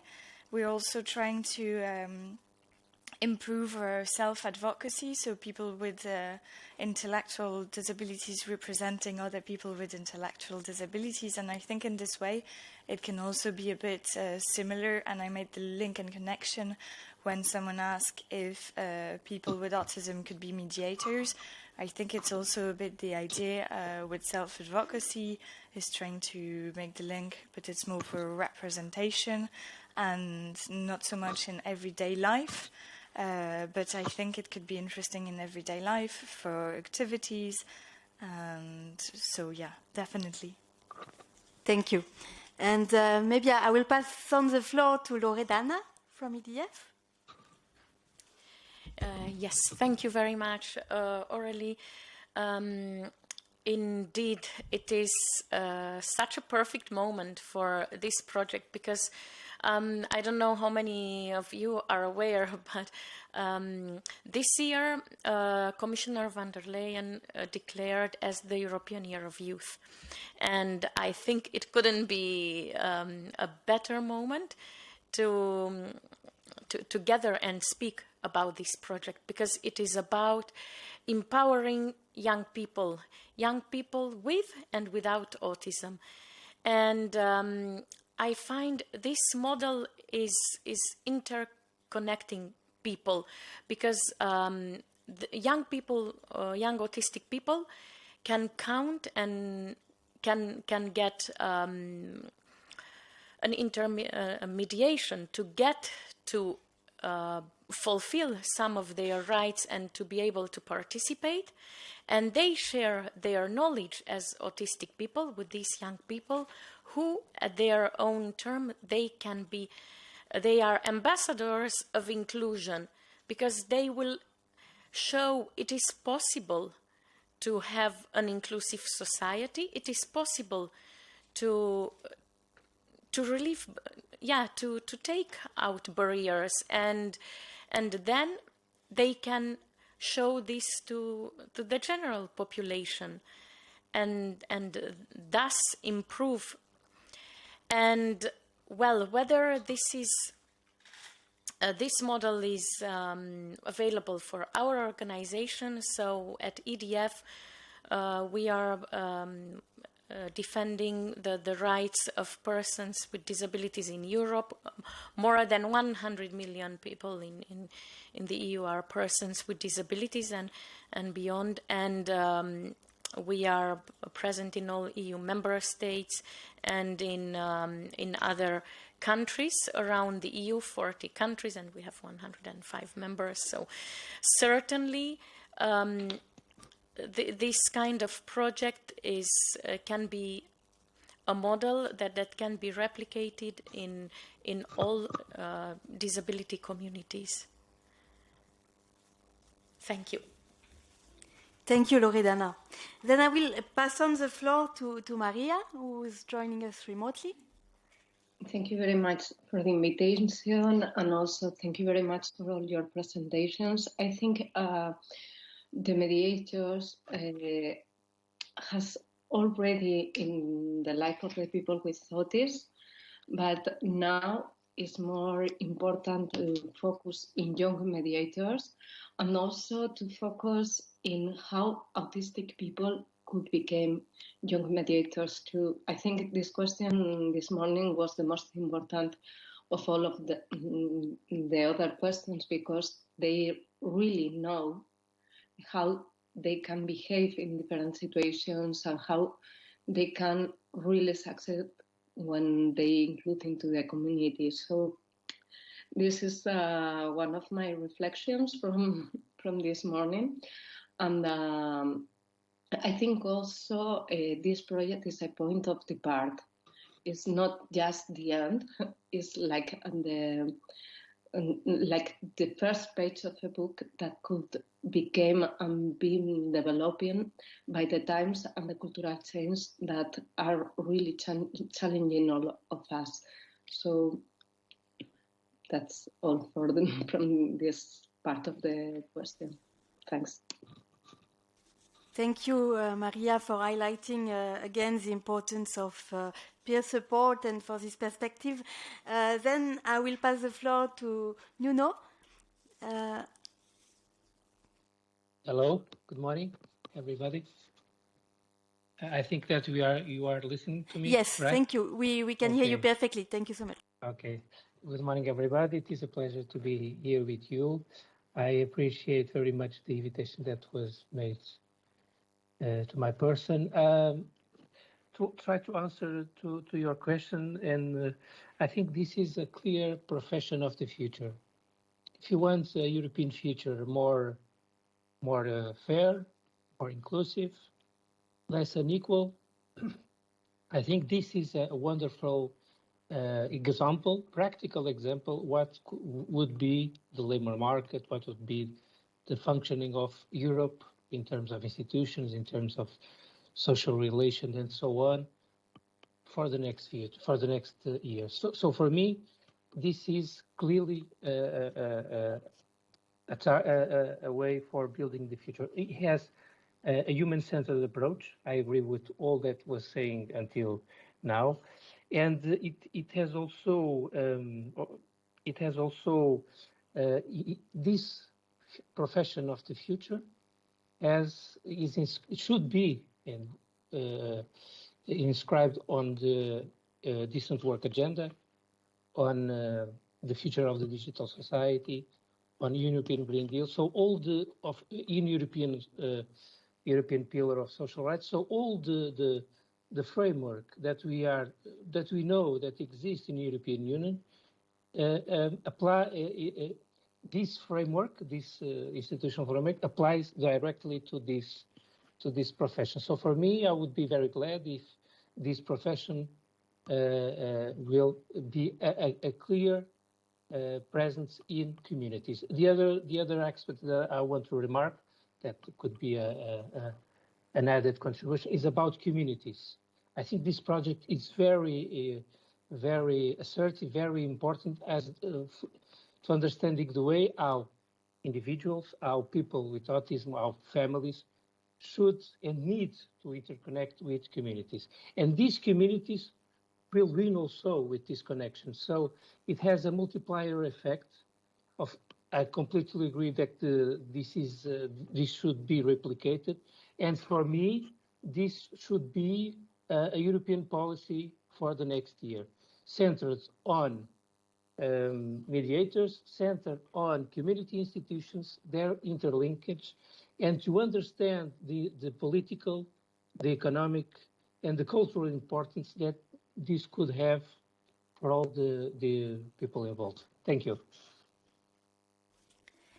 Thank you so much, Nuno, for this input. Indeed, we really need to work at all levels to ensure that European policies are being implemented on the ground. That's a key objective of the European Strategy for the Rights of People with Disabilities. So thank you for highlighting the linkage between the various levels. And it leads me maybe to another question, because at the moment in Europe, I think many organizations working with and for people with disabilities have highlighted that they are facing a shortage of staff when it comes to supporting independent living, that they cannot find people willing to work in this sector, and it's actually a big barrier to implementing this kind of scheme. So my question to all speakers would be, what can we do? What are the measures that you recommend to ensure that disabled people can have access to adequate support and independent living? What can we do to promote the sector of the support workers and face this shortage of staff, notably, and to make this kind of model also more sustainable in the future. So I open the floor to all speakers for their reaction. And maybe Laura, I don't know if you want to. Thanks. I just have a question. There was a question in the chat, and I'm not sure if it was directed at me because there were many Laura speakers, so I just wanted to... I think, yes, most likely. Thank you for pointing that out. It was directed at you. Okay. Because it was I can just explain a bit more then. So we are a network of service providers, so we have organizations in 18 European countries who are working mainly locally with people with disabilities. So many of our members are either providing specific services to autistic people or maybe just supporting all types of people with disability in, for example, in the labor market, so including people on the autistic spectrum. So that's a bit more about how EPR works with people with disability on the autistic spectrum, and we collaborate with Autism Europe as well to bring in their expertise on different topics. So yes, it's a good question. How can we ensure that there is enough support workers available in Europe for people with disabilities to facilitate independent living? And we actually recently responded to a consultation from the UN about deinstitutionalization, and we raised some issues that relate to this topic there. For example, there is a need for really the recognition of the care sector, for example, that it's the importance of the sector, of social sector in general, and to provide sufficient long-term funding. Sometimes it's just short-term funding. I'm sure your members also experience this, like one-year contracts, and you can't build a good service, you can't maintain relationships with people with disabilities if you're constantly in these short-term arrangements. And we also want to make sure that the public contracts, especially when they're put out for competition, when you can compete to win a contract, that the contracts are won based on the quality of the service that will be offered. So that's very important for us as well. And linked to that also, we think that there should be more upskilling and training of the staff, and this helps make the staff positions more attractive to offer that. And I was talking in the break with some of the partners about the importance of education, particularly for people with disabilities, for all staff, that they know how to provide services in a community-based setting, that they know the latest tools, they have the latest knowledge and understanding, so that they can provide community-based services. And while creating an entirely new position of a mediator is really great, I think there's even more scope for integrating those skills within existing job profiles. And we were also, Loredana and I were also talking, maybe if the program can be really modular, and then maybe the length of the course, you could just take a shorter part of the course, could make it even more accessible to the people following it. And yeah, I think that could really bring an added value as well. Thanks. Thank you for this feedback. Then I don't know if Hélène, you would like to react on this? Yes, well, I wanted to say that I agree very much with what was just said. And what I can add maybe is that indeed there's a shortage of support workers in Europe. The question of funds is undeniable and the reason for why. And I would say that such a model can be efficient to deal with punctual situations where a link with a facilitator is needed, but it also would be very much useful for situations where people would need someone that is not a care professional sometimes for some activities, and where people could have mediators that, as the testimony said this morning, people become friends in the end. So this is also what's really nice, and it creates a community and inclusion in the community through this system of young mediators. So this is something I think I like and I appreciate very much with the project. And yeah, for us, living independently doesn't also not mean not living on your own without support, but the support is different for everyone, and it depends on the need of everyone.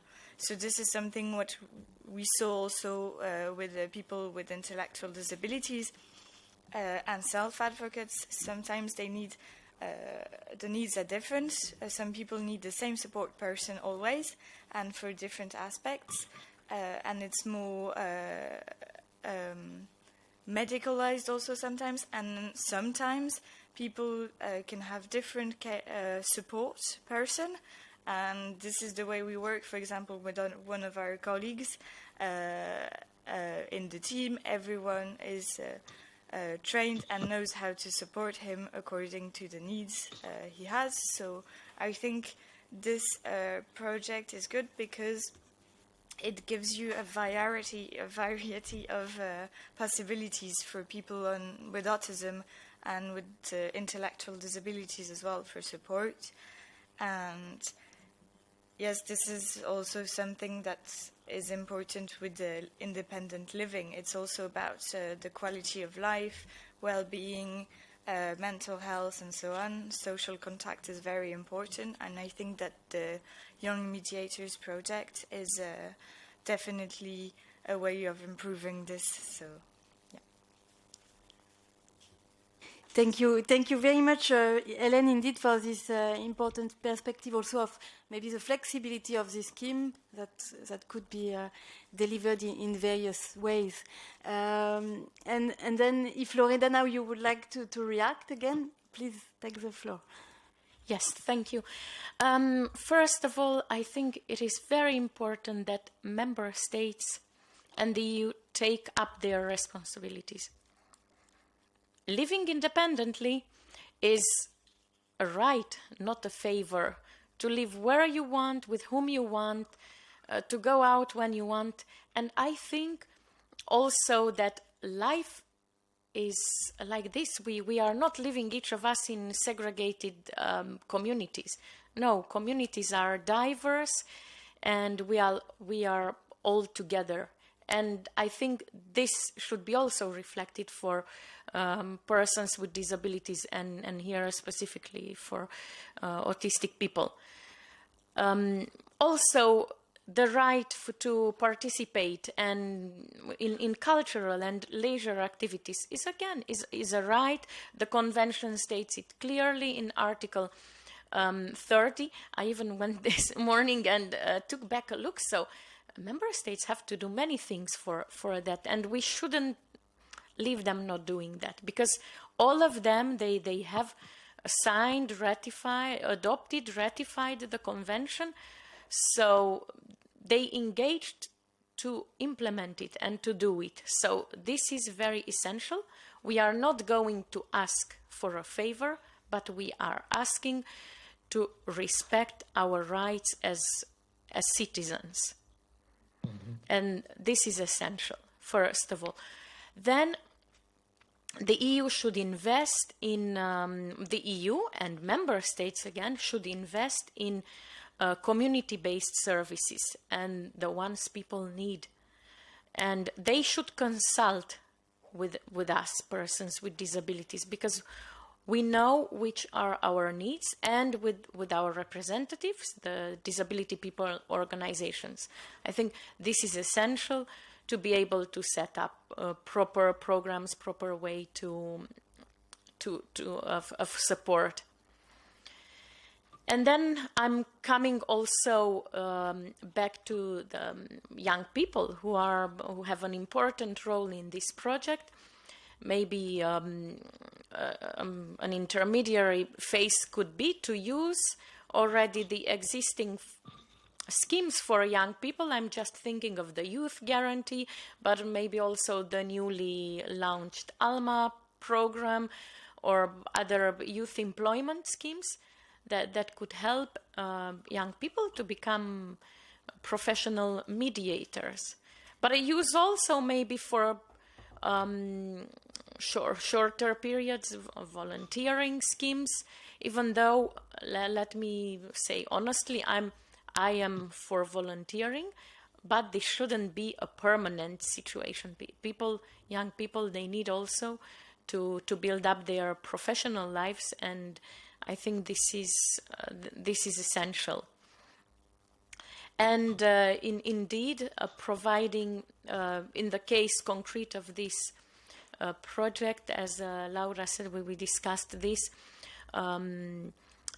to avoid fall from the course, and maybe a shorter version in the beginning, and that people, they can deepen their knowledge afterwards in other modules that could be also interesting.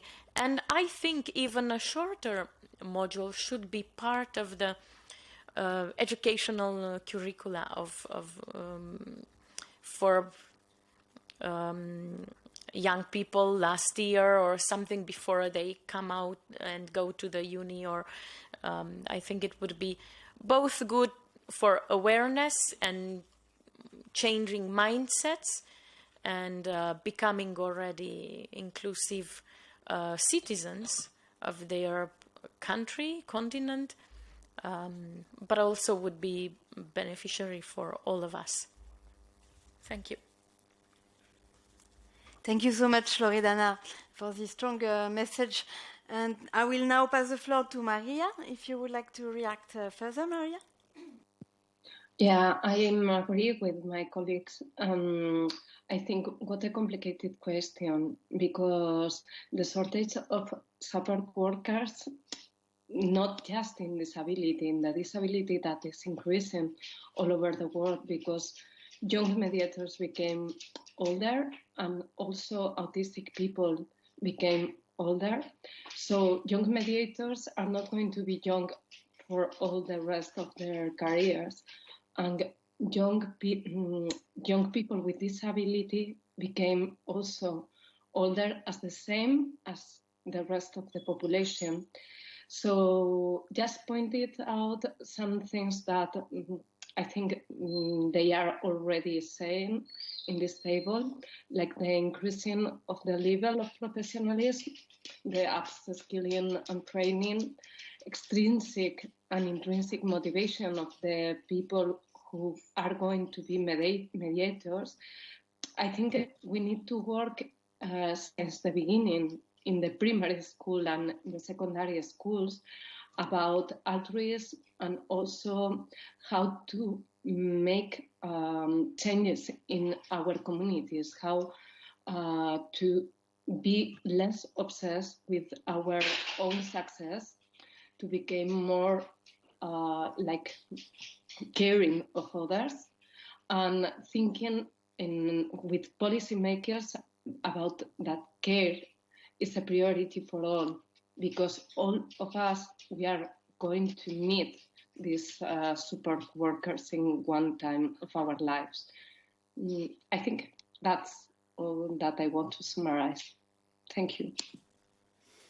Thank you very much, Maria. Indeed, systemic change is needed, I think, to make society more towards care and inclusive of all. So then I will pass the floor to Nuno for a reaction as well.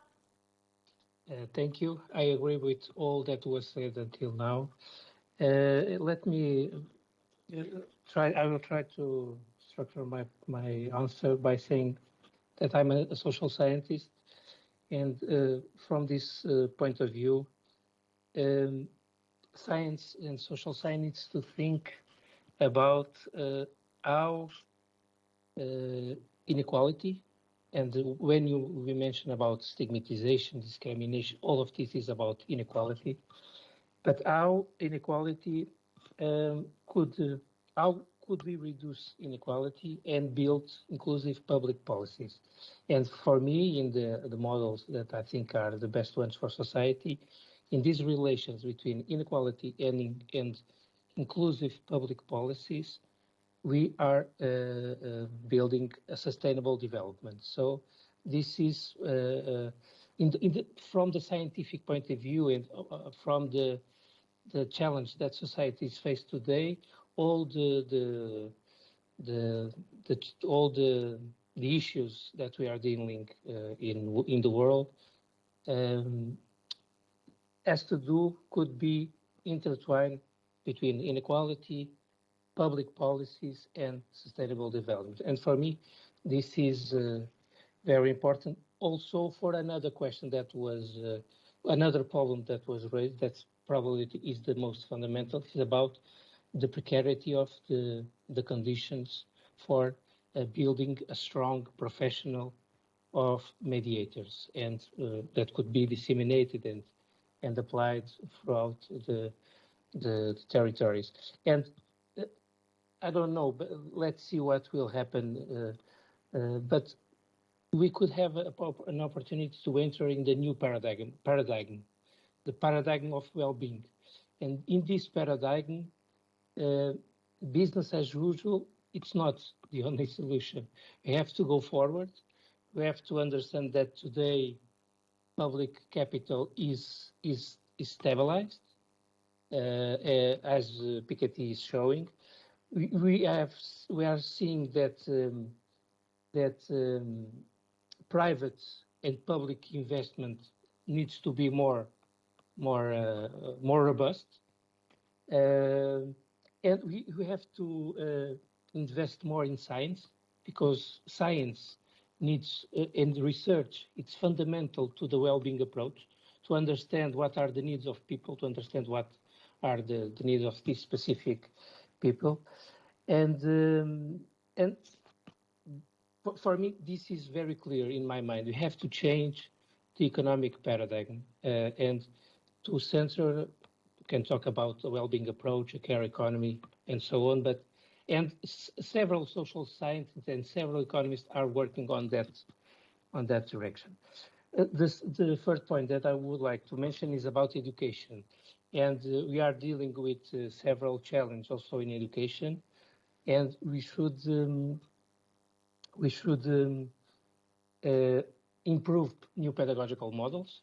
Universities should integrate the knowledge of these people, of autistic people, of local ecosystems. So we have to build a new way of seeing education that is more, not that exists as an elitist institution, but has to go to the deep problems, has to deal concretely with the problems that people are facing, and to be more interconnected with governments and with municipalities. So I am coordinating a European project that tries to build more inclusive cities.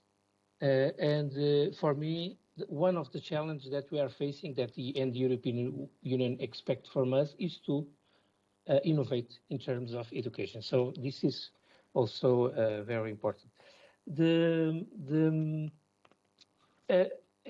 Now I could make a futuristic exercise, if you don't mind.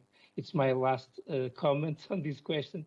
How should we build sustainable? And this idea was said before. We have to, for implement this profession, we need to have sustainable models. That's, for me, one of the main problems. So how should we build this?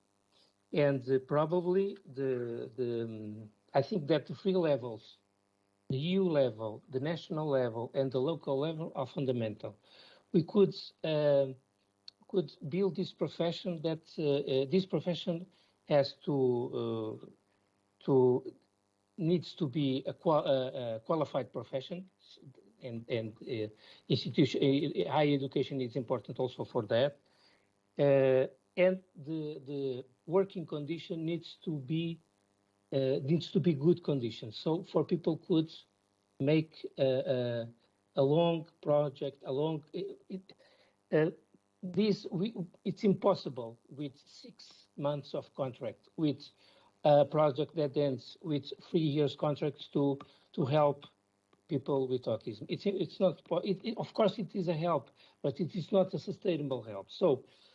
My futuristic advice will be to have a program contract assigned with municipalities and social institutions of communities, of municipalities.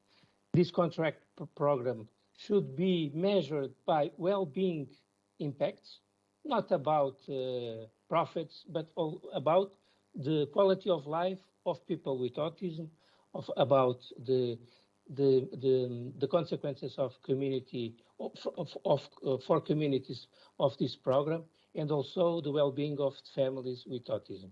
And this contract program could be around, I don't know, 10 years, 6 years, and the people that will be hired should have I don't know, but probably 5 years of contract. And then they will be evaluated by the impacts, by the well-being impacts that these policies could bring, the benefits that these policies could bring to municipalities and social institutions. So, and if we look, I have here on my desk 4 authors of economy, Jean Tirole, Pavlina Cherneva, Mariana Mazzucato, and Anthony Atkins, that says that this is sustainable, that public employment is sustainable, that we need public employment.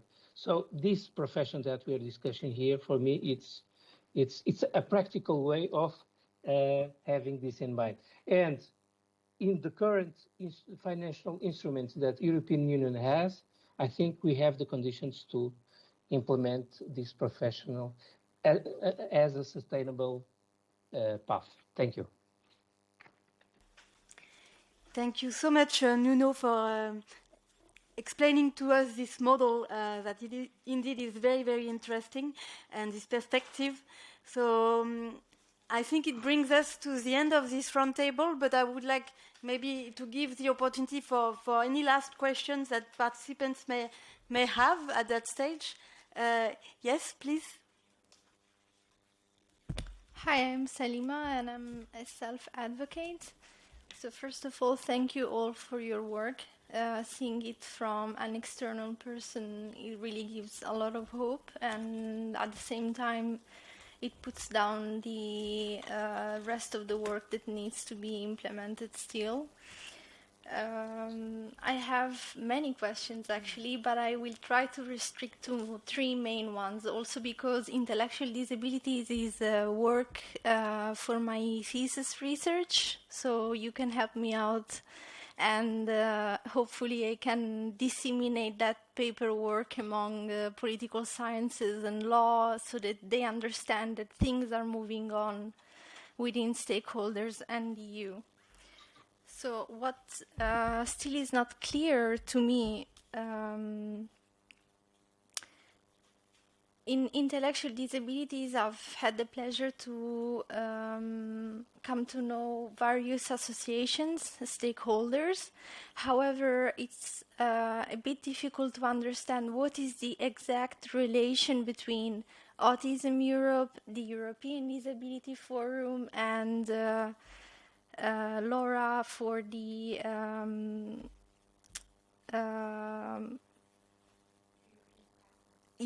European platform of I have so many of today, sorry. So how do you interact with the Council of the European Union? From the outside, it would be confusionary to me if they were receiving calls from all of you during the day. Do you meet together and then decide how to address to them to work on a certain policy design, or please help? Thank you.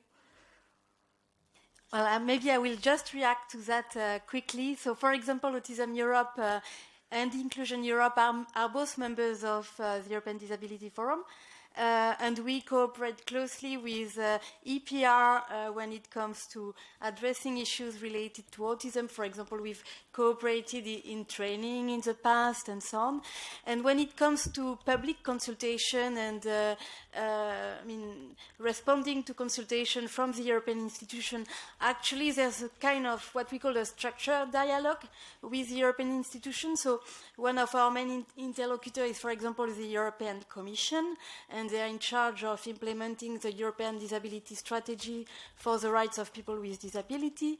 In that context, there is regular public consultation that anyone is free to answer as an organization, as an individual. We also interact with other institutions. You mentioned the European Council. They are not the most transparent and easiest institution to work with, I think. I think my colleague can confirm. So, but within EDF, within the European Disability Forum, of course, for example, we cooperate and we kind of channel also our demands.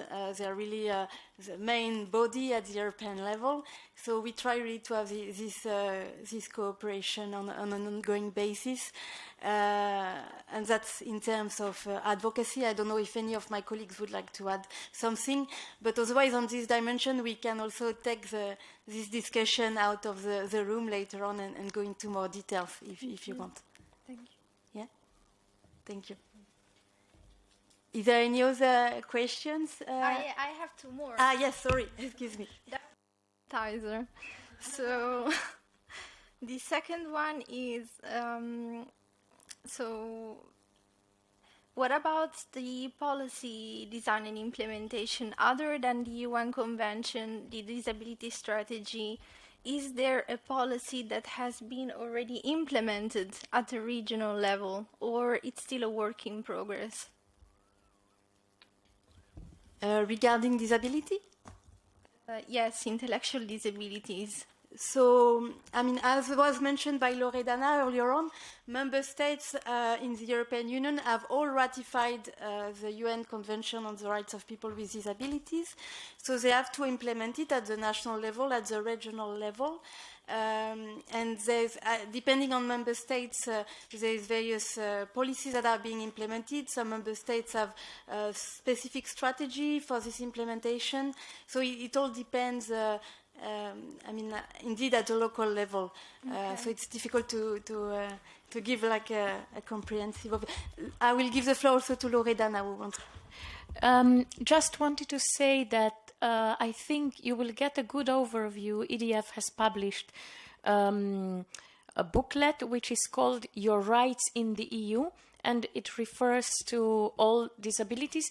And there you will find all the policies we have worked on, and they became concrete, concrete rights in the EU.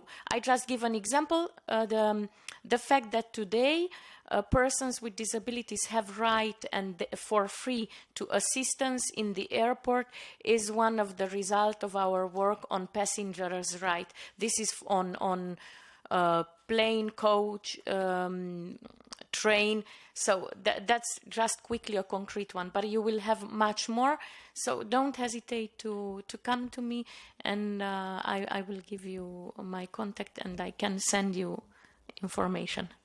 Thank you. I appreciate it very much. That would untie a huge knot. Thanks.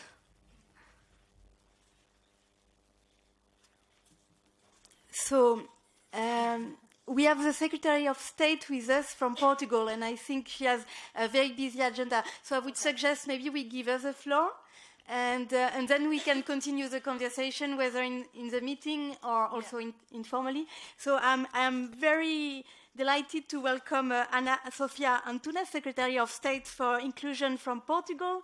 Welcome. Thank you for joining us today, and I give you the floor. Good morning. Thank you very much for this opportunity. It's a great pleasure having the opportunity to be with you here today in this, in the end of this morning. And just a few words to share with you that here internally in Portugal, we have the possibility to accompany the implementation of this interesting project, Mediators for Inclusion. One of the partners in the project, that is a Portuguese association, Inovar Autism, always have the capacity to involve the community and also the political staff in this in the development of this project, in the intermediate evaluations and in the intermediate conclusions that they presented.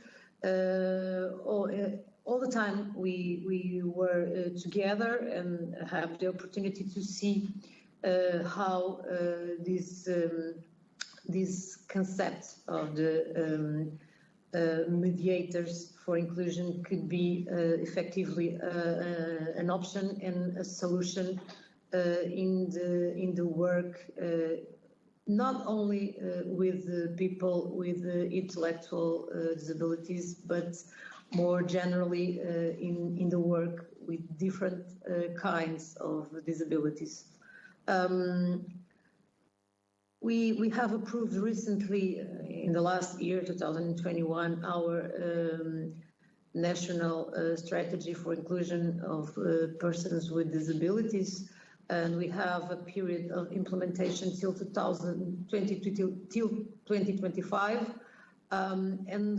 When I look to this document, to this political document, because of course it's a political document where the government established some priorities, I can see this figure of the mediators as an important contribution to the implementation of different of a lack of different measures present in this strategy, not only in the area of education, high schools, employment and leisure, for example.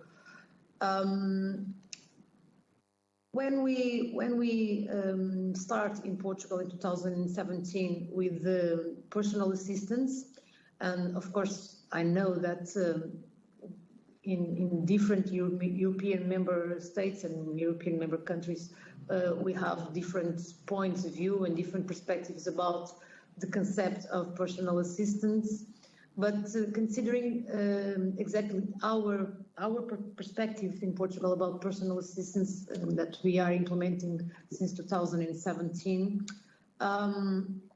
we decided that this figure and this project that is financed by European funds, 2020 European funds,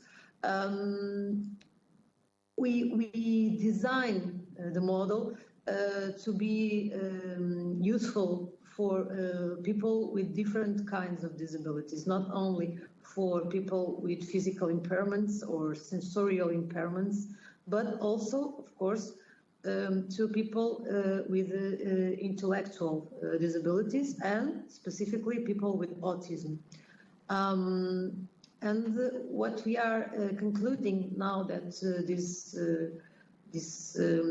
pilot projects related to independent living and personal assistance are entering in their last year as pilot projects, because our objective is that this measure transform in a definitive measure of support, is that the impact in the persons with disabilities lives is really considerable, but it is more considerable when we talk about people with intellectual disabilities and people with autism, because in fact these personal assistants they are really mediators, because the support, the cooperation that they give to the beneficiaries are most of all a possibility of really being in the communities, really interact with the communities,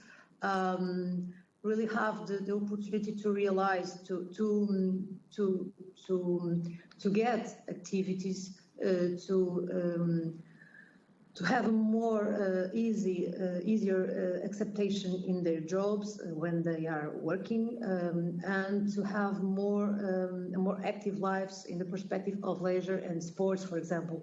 So, in fact, we think that the challenges that, for example, Professor Nuno Mendes was talking about, probably will have the possibility to be evaluated in this contest, in the contest of the personal assistance, in the final model that we will approve to this personal assistance, and what exactly should be personal assistance when we are talking about persons with intellectual disabilities. So I think we have a big lack of opportunities in our hands in this moment, and we have to use this time, this important time and these opportunities to construct and to implement a really effective model that brings not only personal assistance as a permanent figure in the persons with disabilities lives, but also to have the opportunity to really have this figure of mediators in our perspective of social support to the persons with disabilities lives. Thank you very much for this opportunity, and I really believe that the end of this project is only the beginning of a new lack of opportunities to implement these conclusions and the results of the project. Thank you very much. Thank you so much, Mrs. Antunes, for your presence with us this morning and for these words that really gives us a lot of hope for the future. So thank you again for being with us. And I would like still to continue a little bit, maybe the conversation for a few more minutes, because I know that some participants still had some questions. So please feel free to take the floor, and we will try to address them. Of course, if some participants have to leave, please feel free as well to do so. But we can still continue a few more minutes if you would like to exchange. So, yes, please. Thank you. Since you are giving me the opportunity, I'm going to do it. So I try to make the summary in my mind, okay? And I know Loredana spoke about the importance of the role of the member states. Then Laura about like the upskilling of people and the integration of this mediator scheme into other professions. Then we had Nuno who mentioned the shift in paradigm. Then Helen, she talked about like policy making. Then we have Maria who said, like, you know, young mediators will never be young forever. Like they will, at some point, they will have to age.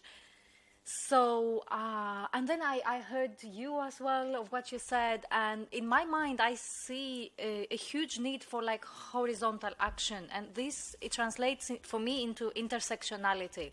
So now I come to the question of, but I don't know to whom this is going. It's probably to everyone. It's like, how can we create or encourage even, because I think it exists already, a platform for intersectionality and horizontal cooperation of all actors and the people that we have here, for example. Thank you. That's indeed a good question, and I don't. Antonella Cozzoni from Intermediate. I can write good questions. May I say something? I don't know. Sorry, somebody reacted online. Can you please? Is it Nuno? No, I will try to answer to the yes, question, please, but I please. don't know if you want to. No, go ahead. Go ahead.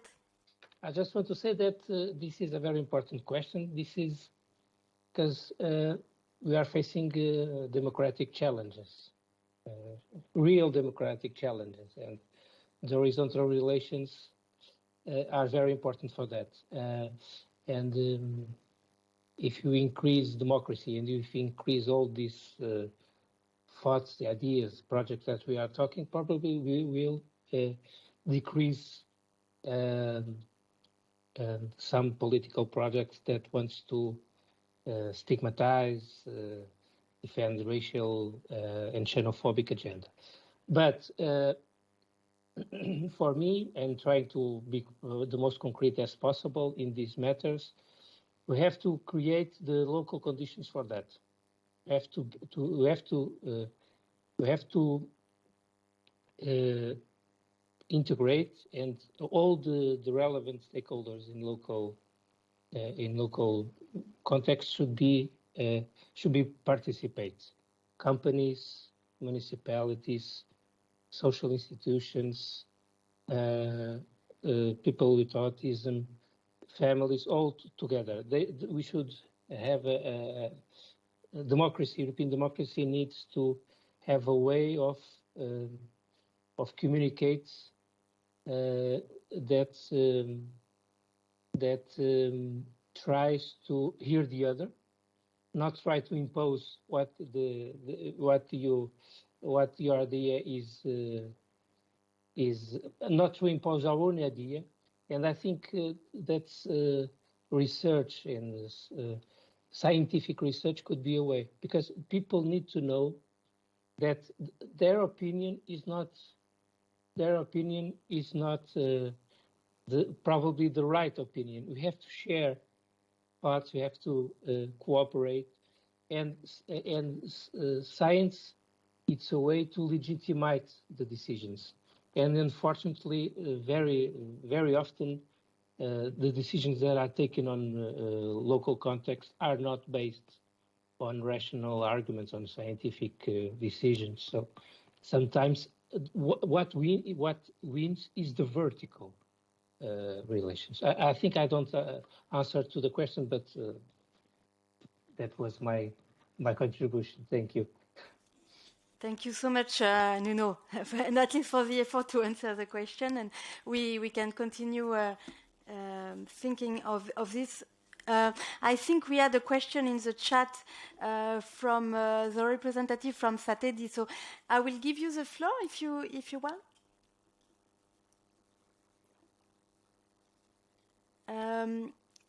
Yes. So hello, can you hear me? Yeah. Yeah. Okay, we can hear you. Yeah. Okay, I'm riding on the bus, so it's very inconvenient for me. Well, I won't be able to participate now because it's too late for me and it's been stressful. Could you next time provide a guideline of how it's going to happen and when we will be able to talk or ask questions and so on? That's the first thing. And I've written some questions, so I won't ask again. The last thing I wanted to say is that Satedi is a local association run by autist adults, and we've been doing this for years. I mean,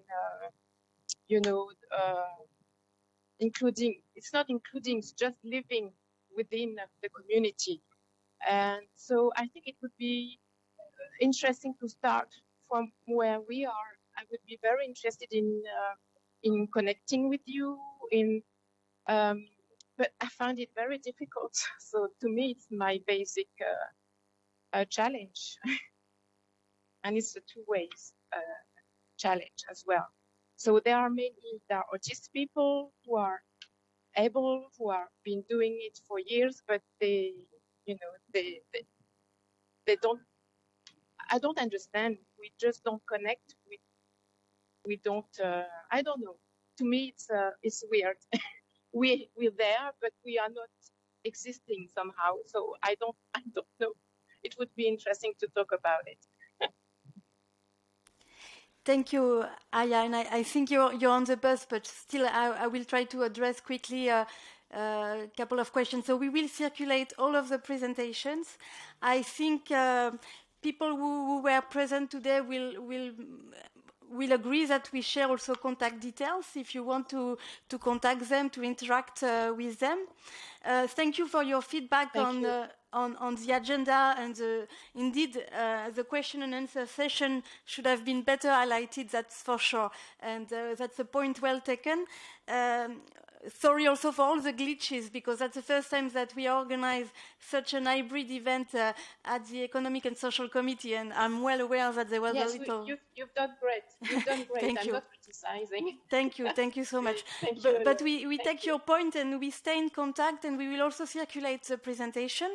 We need to clarify whether a recording will be available. We need to check with the European Economic and Social Committee. If it is, we will of course circulate it as well.